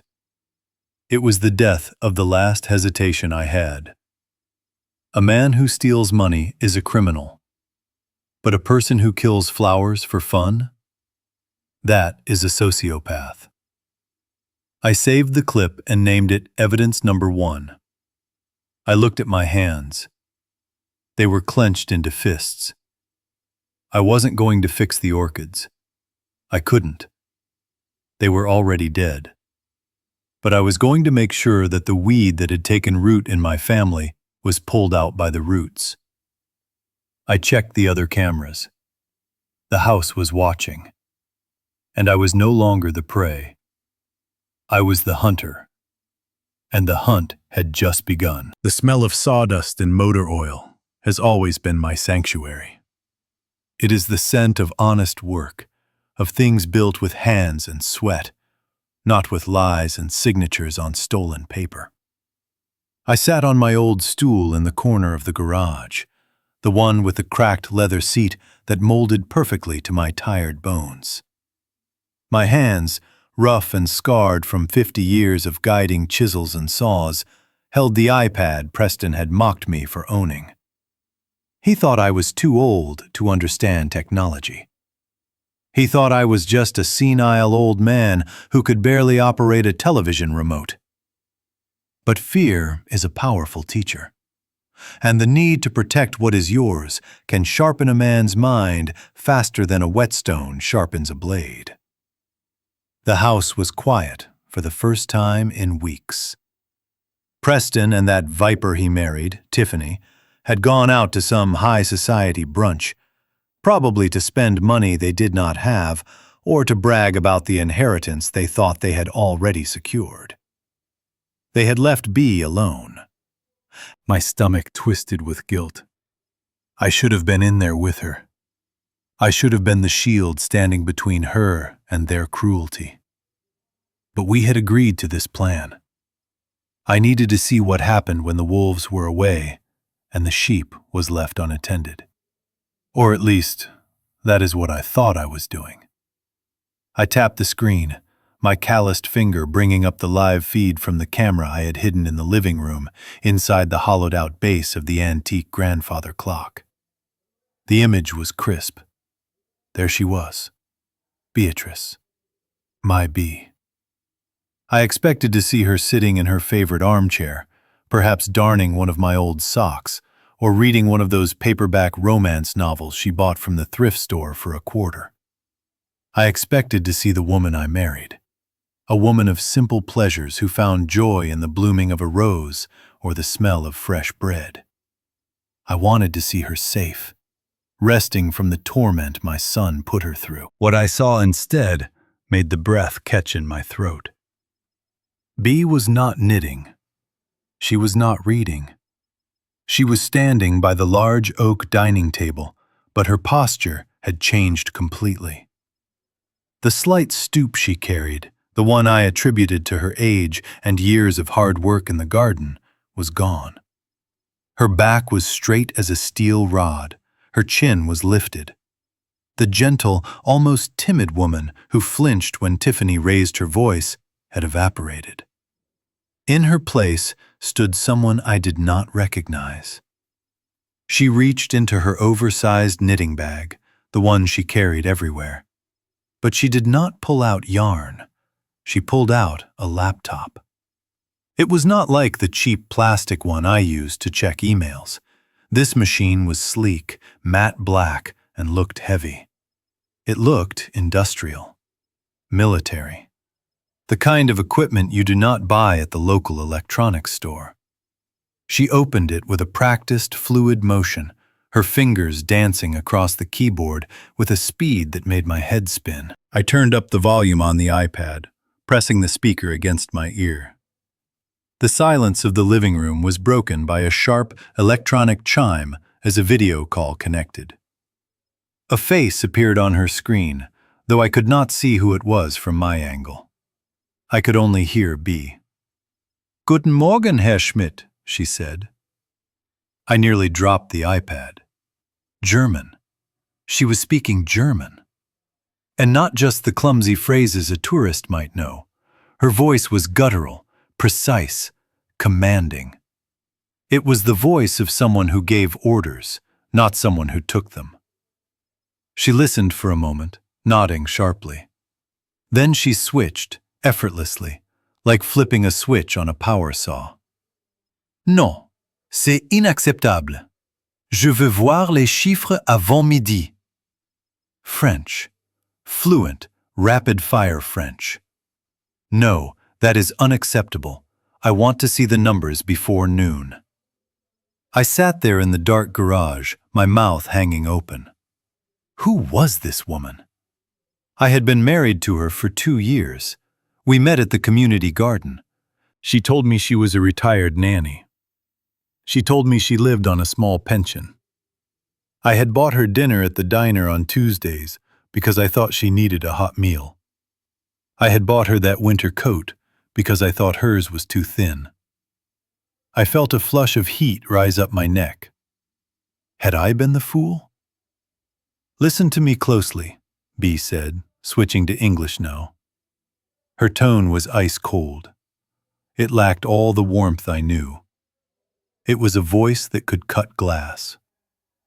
The merger with the Logicalistics group in Hamburg needs to be finalized by Friday. I am looking at the valuation report now. 500 million is a starting point, not the final offer.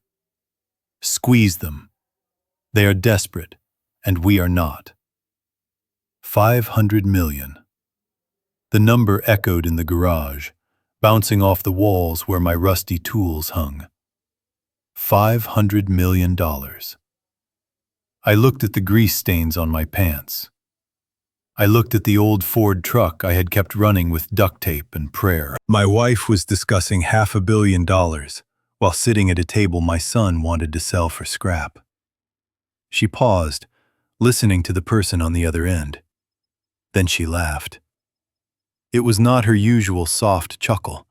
It was a dry, dark sound. "No," she said, "I am not in New York. I am currently observing a distressed asset." She glanced around the room, her eyes landing on the pile of unpaid bills Preston had left on the counter. "I have a personal matter to attend to. A very messy, very personal matter." She stood up and paced the room. The way she moved was predatory, like a shark circling in deep water. "My lawyers," she said into the computer. "Get the team ready. The trust fund structure we discussed last year, I want it activated. But I want a clause added. A total liquidation clause." She stopped pacing and looked directly at the grandfather clock. For a second, a terrifying second, I thought she saw me. I thought she knew I was watching. But she was looking through the clock, looking at something in her mind's eye. "You asked me why I am delayed," she said to the screen. "I am teaching a lesson. There is a young man here, a very foolish, greedy young man who thinks power comes from shouting and stealing. He thinks he can bully the weak. He thinks he can take what he has not earned." Her voice dropped an octave, becoming a low growl. "He calls me an old woman. He calls me a peasant. He thinks he is a wolf entering a sheep pen." Bea leaned closer to her laptop screen, her face illuminated by the cold blue light. "He does not realize that he has walked into the den of a lioness. He wants to talk about money? Fine. I will show him what money really is. I will show him the difference between a puddle and an ocean." She tapped a key with finality. "Prepare the foreclosure documents on his penthouse downtown. Yes, the one he thinks he owns. Buy the debt. Buy it all. I want to hold the leash. By the time I am done with Preston Sterling, he will wish he had stayed in the gutter where he belongs." She closed the laptop with a snap. The screen on my iPad went still as she sat back down, taking a deep breath. Just as quickly as it had appeared, the mask slid back into place. Her shoulders slumped slightly. The hard lines of her face softened. She reached into her bag and pulled out her knitting, placing the military laptop underneath a skein of gray wool. In seconds, she was Bea the gardener again. I lowered the iPad, my hands shaking so hard I could barely hold it. I stared at the concrete floor of the garage. My heart was hammering against my ribs like a bird trapped in a cage. I felt a strange mixture of emotions swirling inside me. Confusion, disbelief, but mostly a profound sense of awe. I had spent the last week agonizing over how to save us. I had lost sleep wondering how I, a retired carpenter with a limited savings account, could fight a man like my son who knew how to manipulate the system. I had felt weak. I had felt old. I had felt like I was failing her. But I was wrong. I looked at the screen one last time. Bea was humming a soft tune now, her needles clicking together rhythmically. My wife was not a victim. She was not a poor, helpless old woman who needed my protection. She was a titan. She was a force of nature disguised in cardigans and sensible shoes. And my son, my arrogant, cruel, foolish son, had just poked the most dangerous creature he could possibly imagine. A grim smile slowly spread across my face, stretching the wrinkled skin. I leaned back against the workbench. The fear that had been gripping my chest for days began to loosen. It was replaced by a new feeling: anticipation. Preston thought he was playing a game. He thought he was the player and we were the pawns. He had no idea. He had absolutely no idea that the queen was already on the board, and she was coming for his king. "God help you, son," I whispered into the quiet of the garage. "Because she certainly won't." I closed the iPad cover. I sat there for a long time, just listening to the silence, knowing that the storm was not coming. The storm was already here, sitting in my living room, knitting a scarf. I pulled my truck into the parking lot of the Rusty Spoon Diner, the gravel crunching under my tires like the shattering of old bones. It was a place stuck in time, smelling of burnt coffee and grease, the kind of place where men like me went to bury their troubles or dig up the truth. I was there to do both. Sitting in the back booth, nursing a black coffee that had gone cold, was Frank. We had served in the army together 40 years ago, and after he came home, he spent 3 decades as a private investigator cleaning up messes for people who could afford to hide them. But today, he was doing a favor for an old friend, and judging by the look on his face, it was a favor he wished he had never taken. I slid into the booth opposite him. Frank did not smile. He did not offer the usual handshake or the joke about my gray hair. He just kept his hand resting firmly on a thick manila envelope in the center of the table. His knuckles were white. The silence between us stretched tight, heavy with the things men do not say to each other until they absolutely have to. I asked him to give it to me straight. I told him I did not want sugarcoating. I told him I was a big boy who had seen enough ugly things in my life to handle one more. Frank sighed, a long, rattling sound that seemed to come from deep in his chest. He slid the envelope across the laminate table. He told me that what was inside was not just bad behavior. It was not just a son being ungrateful or greedy. It was criminal. He told me to read it, but to keep my hands on the table so I would not punch a wall. I opened the clasp. The first thing I saw was a series of photographs. They were grainy, taken with a long-range lens, but I recognized the subject immediately. It was Preston.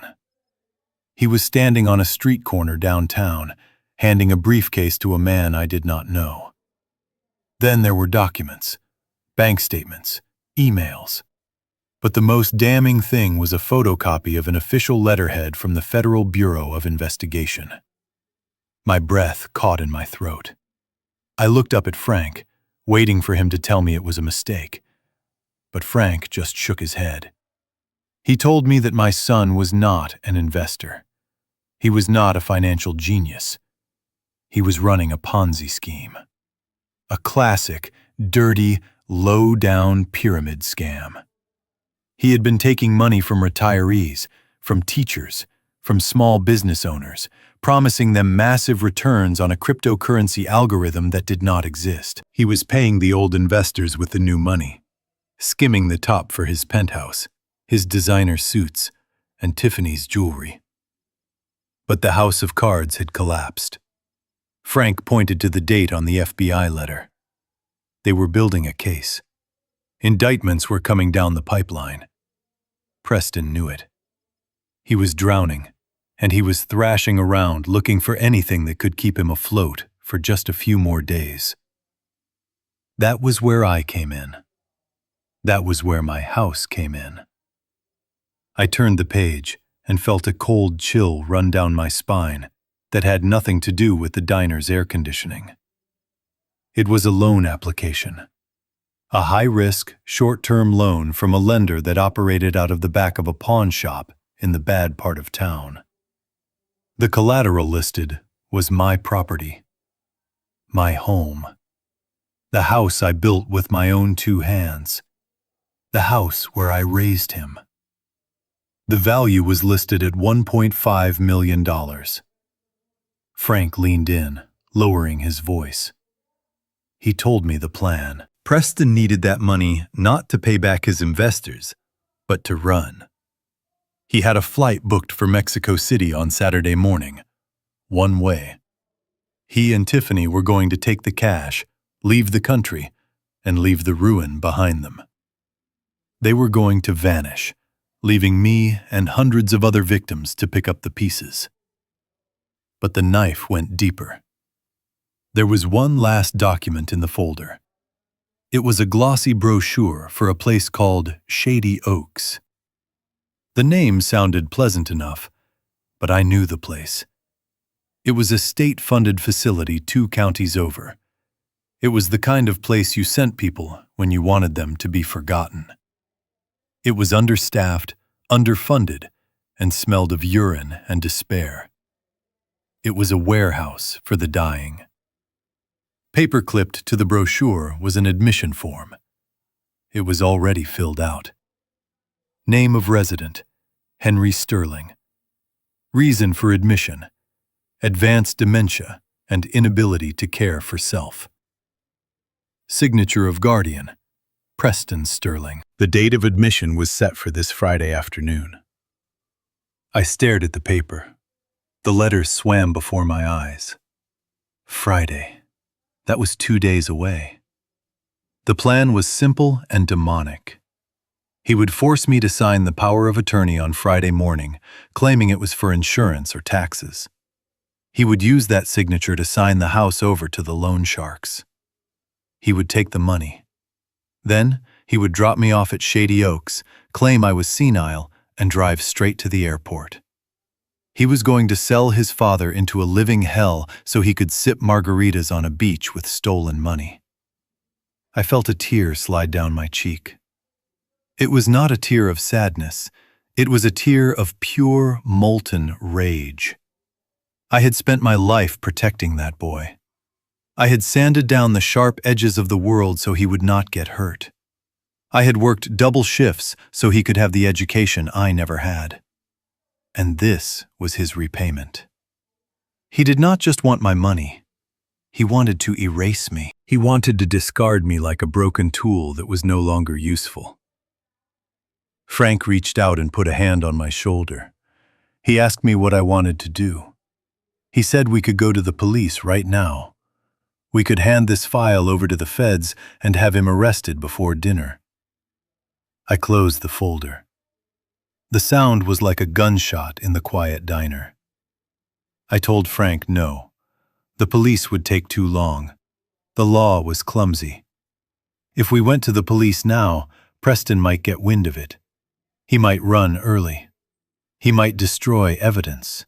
Or worse, he might manipulate the situation, claim I was the one who was confused, drag this out in court while he drained my accounts. Number 1, I had a better idea.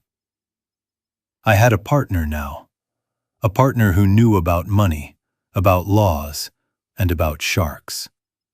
I had B. I looked at Frank and thanked him. I pulled out a roll of cash from my pocket, money I had saved for a fishing trip that would never happen, and placed it on the table. Frank tried to push it back, but I insisted. I told him he had just saved my life. I walked out of the diner and into the blinding sunlight. The world looked different now. The colors were sharper. The noise of the traffic sounded like a battle drum. I was no longer a victim. I was a man with a dossier. I was a man with the truth in his hands.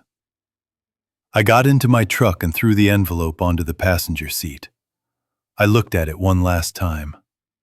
That file was the death certificate of the relationship I thought I had with my son. Preston Sterling, the The boy I taught to ride a bike was dead. The man who wore his face was a monster. And come Friday, I was going to introduce that monster to the only thing scarier than the FBI. I was going to introduce him to his stepmother. I turned the key in the ignition. The engine roared to life. I checked my watch. 48 hours. I had 48 hours to prepare the stage for the final act. I drove home, not with the heavy heart of a betrayed father, but with the cold calculation of a general going to war. I needed to show B the file. I needed to tell her that she was right. And then we needed to get ready for the signing. If Preston wanted a signature, I would give him one. But it wouldn't be on a power of attorney. It would be on his warrant. Friday evening arrived with the weight of a funeral procession. The air in the living room was thick, stagnant, and smelled of the cheap cologne worn by the two strangers my son had invited into our sanctuary. They called themselves a lawyer and a notary, but I know timber when I see it, and I know rot when I smell it. These men were not officers of the court. They were vultures in polyester suits circling a dying animal, waiting for the final breath so they could pick the bones clean. Preston moved with a nervous, manic energy that made my skin crawl. He walked to the front door, the heavy oak entrance I had installed 30 years ago to keep my family safe, and he turned the deadbolt. The click of the lock echoed through the house like a gunshot. He did not just lock the world out. He locked us in. He turned around, his eyes wide and feverish, and gestured toward the dining table. "Sit down, Dad," he said. His voice was tight, strained. "Let us get this over with so you can rest. You look tired." Tiffany was right behind me, her hands on my shoulders. It was not a comforting touch. Her fingers dug into my trapezius muscles, pushing me down, guiding me like a prisoner to the electric chair. I sat in the chair at the head of the table. I ran my hand along the edge of the wood. It was white oak, solid and unyielding. I remembered the day I built this table. I remembered planing the surface until it was as smooth as glass, imagining the Thanksgiving dinners and the birthday parties we would have here. I never imagined it would be the surface upon which my own son would sign away my life. The lawyer, a man with grease stains on his tie and eyes that refused to meet mine, slid a stack of documents across the wood. The paper was thick, creamy, and official. "Just some standard insurance forms, Henry," the lawyer mumbled, finally looking at me with a gaze that held zero empathy. "We just need to update your policy beneficiaries and ensure your medical coverage is active for the, transition." Preston leaned over my shoulder, his breath hot against my ear. "It is for your own good, Dad. You know how confusing these things get. The insurance company needs your signature to cover the costs of the new facility. We just want to make sure you are taken care of." I looked down at the papers. They thought I was blind. They thought the old man could not read without his glasses, or that my mind was too fogged by age to comprehend the legal jargon. But adrenaline is a powerful drug. It cleared the fog. It sharpened my vision. The words on the page screamed at me. Power of attorney. Irrevocable transfer of deed. Liquidation of assets. There was no insurance policy. There was no medical coverage. This was a slaughter. They were asking me to sign a document that gave Preston complete, unchecked control over everything I owned. My bank accounts, my truck, my tools, and this house. The moment the ink dried on this page, I would be a ghost in my own life. I would be destitute, homeless, and entirely at his mercy. And I knew exactly how much mercy my son had. None. I looked up at B. She was sitting quietly in the corner, her hands folded in her lap. To Preston and Tiffany, she looked like a frightened old servant waiting for instructions. But I saw her eyes. They were focused, intense, locking on to mine. She gave me a nearly imperceptible nod. It was the signal. Hold the line. I picked up the pen. It was a heavy, expensive fountain pen that Preston had bought for himself with my money. My hand began to tremble. I let it shake. I wanted them to see the weakness. I wanted them to taste the victory before I snatched it away. "Poor thing," Tiffany whispered, her voice dripping with fake sympathy. "Look at him, Preston. He can barely hold a pen. It is really time for him to go to the home. He is falling apart."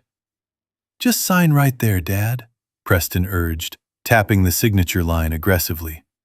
"Right there. Then you can go to sleep." I brought the pen tip to the paper. I watched Preston's face. He was smiling. It was a greedy, ugly smile, the smile of a man who thinks he has gotten away with murder. He was already spending the money in his head. He was already on a beach in Mexico. He was already celebrating my demise. The trembling in my hands stopped. I took a deep breath, filling my lungs with the air of the house I built. I tightened my grip on the pen until my knuckles turned white. I was not Henry the victim. I was not Henry the invalid. I was Henry Sterling, master carpenter, and I knew how to drive a nail. With a primal grunt of exertion, I raised my arm and brought the pen down. I did not sign. I stabbed. The metal tip of the pen tore through the thick stack of papers, punching through the lies, through the betrayal, and drove deep into the solid oak of the table beneath. The sound was a dull, heavy thud that silenced the room. The pen stood there, quivering like an arrow hitting its target, burying the documents into the wood. Preston jumped back, his smile vanishing instantly. The lawyer gasped. I looked up, my eyes locking onto my son's terrified face. My voice was low, steady, and rumbled like thunder on the horizon. I would rather burn this house to the ground, plank by plank, than let a single finger of your greedy hand touch it. The silence that followed was absolute. For a heartbeat, nobody moved. Then, the mask of the loving sun shattered completely. Preston's face twisted into a snarl of pure, unadulterated rage. The veins in his neck bulged. His eyes went black. "You senile old bat!" he screamed, spit flying from his mouth. He lunged across the table, his hands reaching for my throat. The pretense was over. There was no more insurance, no more doctors, no more fake concern. There was only violence. He was going to take what he wanted, even if he had to break me to get it. I did not flinch. I did not pull back. I sat there, staring him down, ready to meet the storm. Because I knew something he didn't. I knew that the storm wasn't coming from me. It was coming from the corner of the room, where the woman he called a peasant was slowly, calmly standing up. The room was vibrating with the energy of imminent violence. My son, the boy I had carried on my shoulders, the boy I had taught to fish, stood over me with a fist raised like a hammer. His face was a mask of contorted rage, unrecognizable, twisted by greed and the desperation of a cornered animal. I did not flinch. I did not close my eyes. I looked straight into the abyss of his pupils, ready to take the blow. I had taken hits from life before. I had taken hits from falling timber and swinging steel. A punch from a coward would not break me. But the blow never landed. "Sit down, Preston." The voice did not come from me. It did not come from the trembling lawyer or the gasping notary. It came from the corner of the room, from the shadows where the woman they had mocked and belittled had been sitting. It was not the voice of B, the gentle gardener who hummed to her hydrangeas. It was a command. It was a voice of absolute, unquestionable authority, the kind that stops armies in their tracks. Preston froze, his fist hovering in the air. He turned his head slowly, confusion warring with his anger. "What did you say to me, you old hag?" he spat, trying to regain his momentum. B stood up. She did not struggle to her feet. She rose with a fluid, terrifying grace.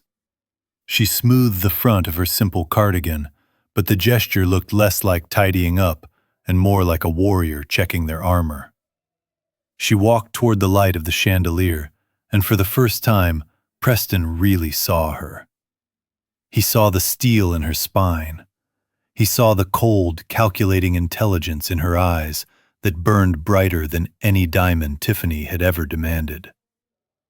"I said sit down," B repeated, her voice dropping an octave, resonating with a power that seemed to shake the very floorboards. "Or would you prefer to be put down?" Before Preston could laugh, before he could utter another insult, B raised her hands and clapped 3 times. Sharp, rhythmic, decisive. The sound was like a trigger. The front door of my house, the heavy oak door that Preston had locked to trap us, exploded inward. It did not just open. It was breached. Wood splinters flew across the hallway as a battering ram hit the lock. The room was instantly flooded with motion. 6 men poured into the living room. They were not local cops. They were clad in tactical black gear, wearing body armor that looked expensive and serious. They moved with the silent, lethal efficiency of a wolf pack.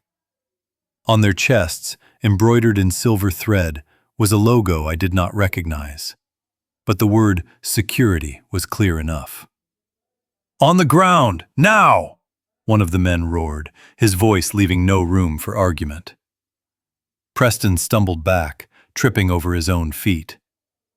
The dirty lawyer dropped his briefcase, spilling papers everywhere, and threw his hands up so fast I thought he would dislocate his shoulders. Tiffany screamed, a high-pitched, piercing sound, and scrambled behind the sofa, clutching a throw pillow as if it could save her. 2 of the security officers had Preston pinned against the wall before he could take a breath. Another had the lawyer face down on my rug. The room, which had been a prison a moment ago, was now a command center. Then, through the shattered doorway, 2 more figures entered. The first I recognized immediately. It was Chief Miller, the head of the Oak Park Police Department. We played poker together on the 3rd Thursday of every month.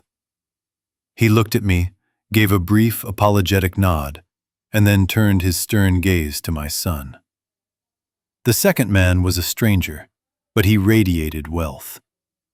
He wore a suit that probably cost more than my truck. He carried a leather attaché case and walked with the air of a man who billed by the minute. He walked straight to B and bowed his head slightly.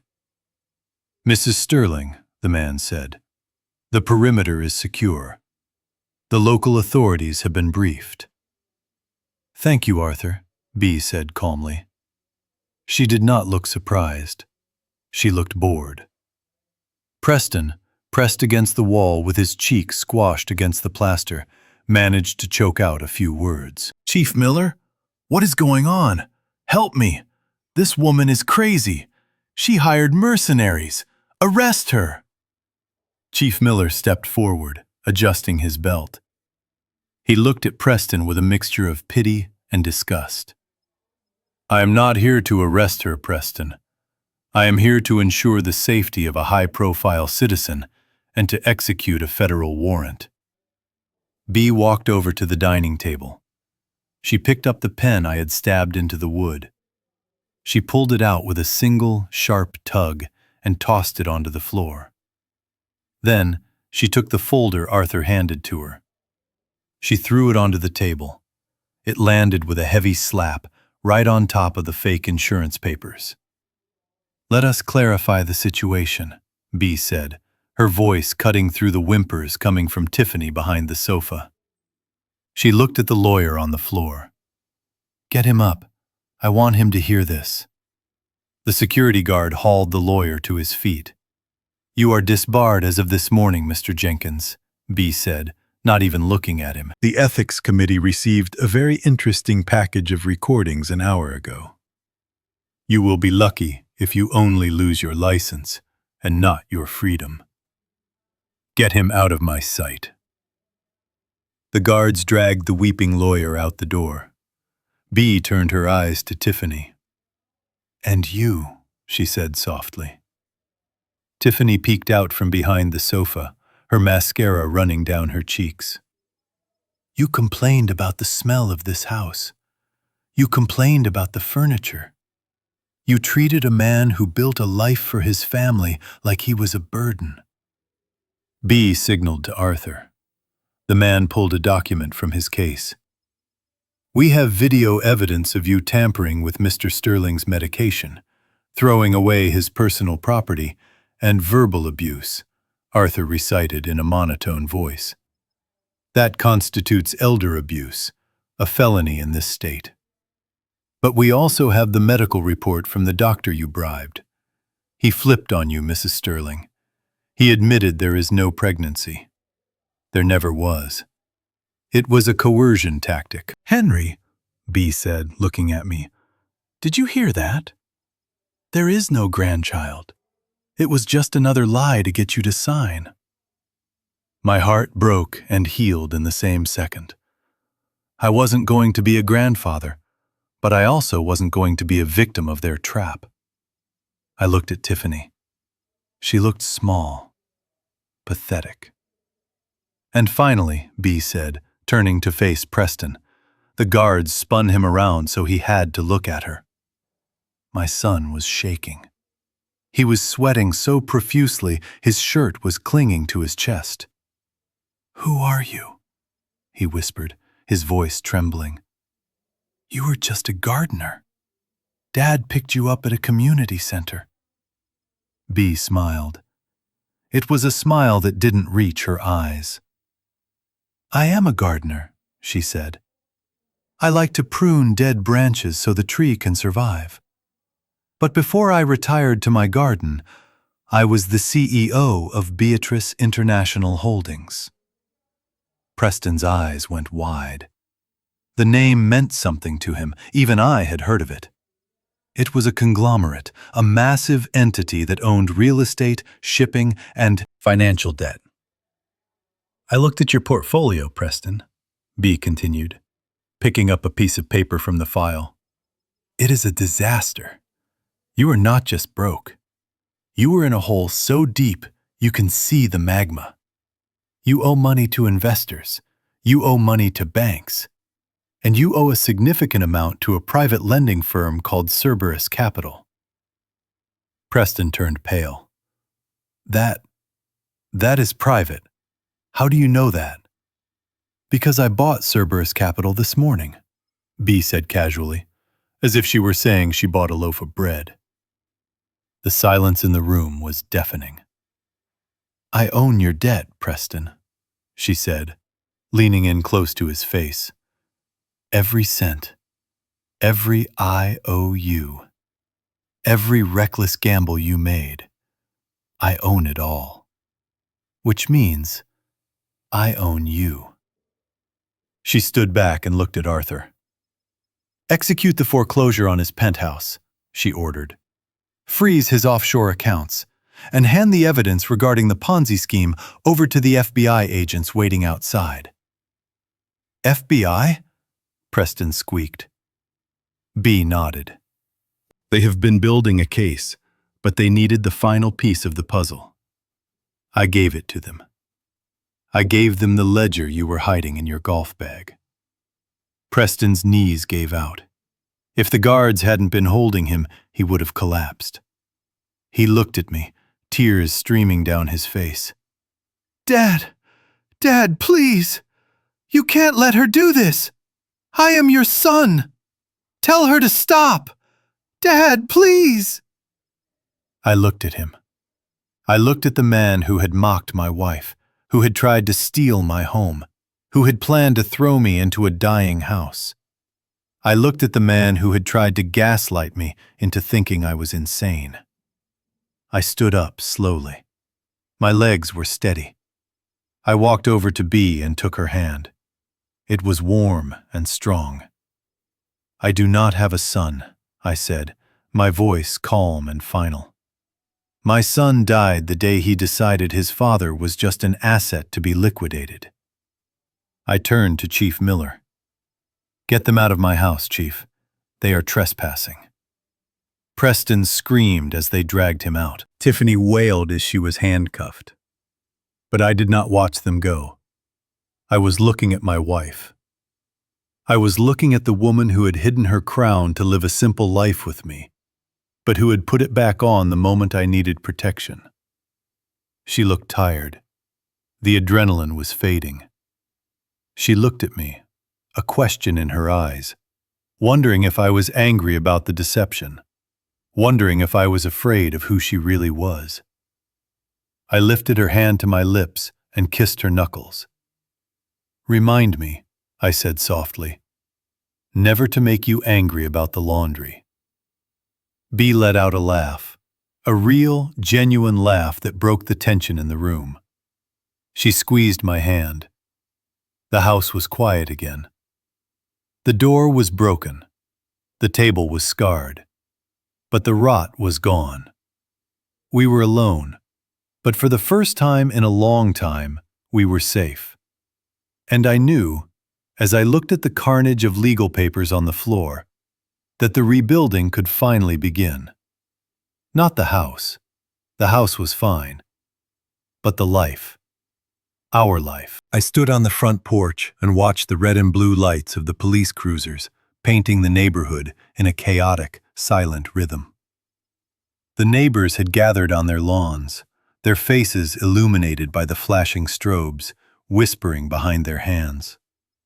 It was the kind of spectacle that would fuel the gossip mill of Oak Park for a decade. But for me, it was just the closing of a heavy, rusted door. The front door opened, and 2 officers escorted Tiffany out first. The handcuffs behind her back forced her to walk with a strange, forward-leaning gait, stripping away every ounce of the supermodel arrogance she had worn like armor for years. She was not crying anymore. She was screaming. Her voice was shrill, cutting through the night air like a buzzsaw hitting a nail. It was his idea. I did not want to do it. Preston made me do it. He told me the old man was senile. I am a victim here. She twisted her head, looking for anyone who would listen, her eyes wild with panic. She spotted Bea standing next to me. You did this, you witch.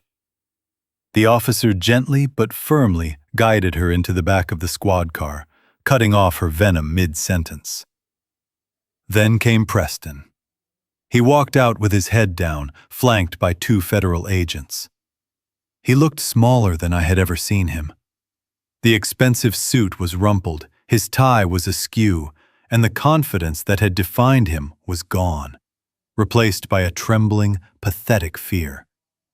As they reached the bottom of the steps, he looked up and locked eyes with me. Dad. The word hung in the air, heavy and suffocating. Dad, please. You cannot let them take me. I am your son. It was just a mistake. We can fix this. Talk to her. Tell her to drop the charges. Dad. I looked at him. I searched my heart for that familiar pang of fatherly instinct, the urge to protect, to fix, to forgive. I waited for it to rise up and demand that I intervene. But there was nothing. Just a quiet, hollow silence. The man standing there was not the boy I taught to ride a bike. He was a stranger who had looked me in the eye and tried to sign my life away. He was a predator who had seen his father as prey. I did not say a word. I did not nod. I simply turned my back to him. I faced the woman standing beside me, the woman who had saved my life. Behind me, I heard the car door slam shut, a sound final and absolute, like a judge's gavel. As the sirens faded into the distance, taking the toxicity out of my life, I felt a weight lift off my shoulders that I had not realized I was carrying. 1 month later, the air on the porch tasted sweeter. It smelled of freshly cut grass and early autumn leaves, not deception. I sat in my rocking chair, a mug of hot tea in my hands, watching the "Sold" sign swinging gently in the breeze at the end of the driveway. B sat next to me, knitting a scarf that was definitely not made of gray wool this time, but a vibrant, fiery red. She stopped her needles and looked at me, a shadow of hesitation crossing her face. "Henry," she said softly, "I need to ask you something. Are you angry that I didn't tell you? About the money? About who I really was?" I took a sip of tea, letting the warmth spread through my chest. I looked at this woman, this billionaire CEO who had spent months on her knees in the dirt helping me weed my garden, who had endured insults and ridicule just to be near me. "B," I said, setting the mug down on the railing. "When we met, you were wearing a stained apron and you had dirt under your fingernails. You told me the best way to save a dying rosebush was patience and eggshells." I reached over and took her hand, feeling the strength in her fingers. I did not marry a bank account. I did not marry a corporation. I married the woman who knows how to care for living things. I married the woman who saw an old, lonely carpenter and decided he was worth her time. The money is yours. The heart is mine. And that is the only deal I care about. B smiled, and for the first time, I saw a tear slip down her cheek. She squeezed my hand. "Good," she whispered, "because I bought us something, and I think you are going to need your tools." She pointed toward the driveway. I stood up and looked. Pulling up to the curb was not a limousine. It was a beast.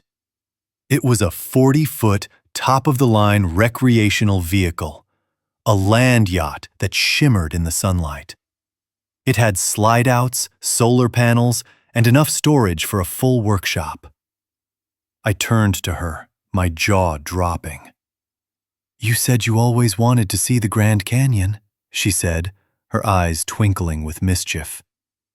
"And I am tired of boardrooms. I want to see the world from the passenger seat, with you driving." I looked back at the house. My house. The house I had built with my own hands. It was empty now. The furniture was gone. The memories, both good and bad, were soaked into the walls. But they did not own me anymore. I had sold it yesterday. But I did not keep the money. I remembered the look on the face of the director of the Silver Oaks Foundation when I handed in the check. It was the full sale price of the house. Every penny. The money Preston had tried to steal was now going to build a new wing for indigent seniors. A place where people like me would be treated with dignity, not discarded like trash. It was the ultimate poetic justice. My son wanted to put me in a warehouse for the dying. I used his inheritance to build a sanctuary for the living. I walked down the steps, my boots crunching on the gravel one last time. I ran my hand along the side of the RV. It felt solid. It felt like an adventure. I went to the back, opened the storage compartment, and tossed my old toolbox inside. The clatter of wrenches and hammers was the only music I needed. "Are you ready, Henry?" Bea called out from the passenger window. She had already climbed in and was adjusting the mirrors. I climbed into the driver's seat. The leather was soft. The dashboard looked like the cockpit of a jet, but the steering wheel felt right in my hands. I looked up at the rearview mirror. I could see the house one last time. It looked small from here. It was just wood and brick. It was just a building. My home was sitting right next to me. I turned the key. The engine roared to life, a deep, powerful rumble that vibrated through the chassis. I put the gear in drive and released the parking brake. "I am ready," I said. We pulled away from the curb, leaving the "sold" sign and the ghosts of the past behind us. I did not look back. I kept my eyes on the horizon, where the road stretched out endlessly, full of twists and turns and mountains we had yet to climb. I was 70 years old. I had no house. I had no son. But as I merged onto the highway, holding the hand of the woman I loved, I realized I was the richest man in the world. I was free. This story taught me a lesson that I want to share with you. Blood makes you related, but loyalty makes you family. We often spend our lives trying to build inheritances for children who do not respect the sacrifice it took to earn them. We tolerate disrespect because we think we have to, because we are afraid of being alone. But my son showed me that greed can turn even the closest kin into a stranger. True wealth is not the house you own or the balance in your bank account. True wealth is having a partner who stands by you when the world attacks, and having the courage to cut off the toxic roots in your life so you can finally bloom. Don't be afraid to start over, no matter how old you are. Your dignity is worth more than any legacy. If this story touched your heart or gave you the courage to set boundaries in your own life, please hit the like button. It helps more people find this message. Subscribe to the channel for more stories about justice and resilience. And let me know in the comments, have you ever had to make a tough choice between family and your own peace? I read every single comment. See you on the next road.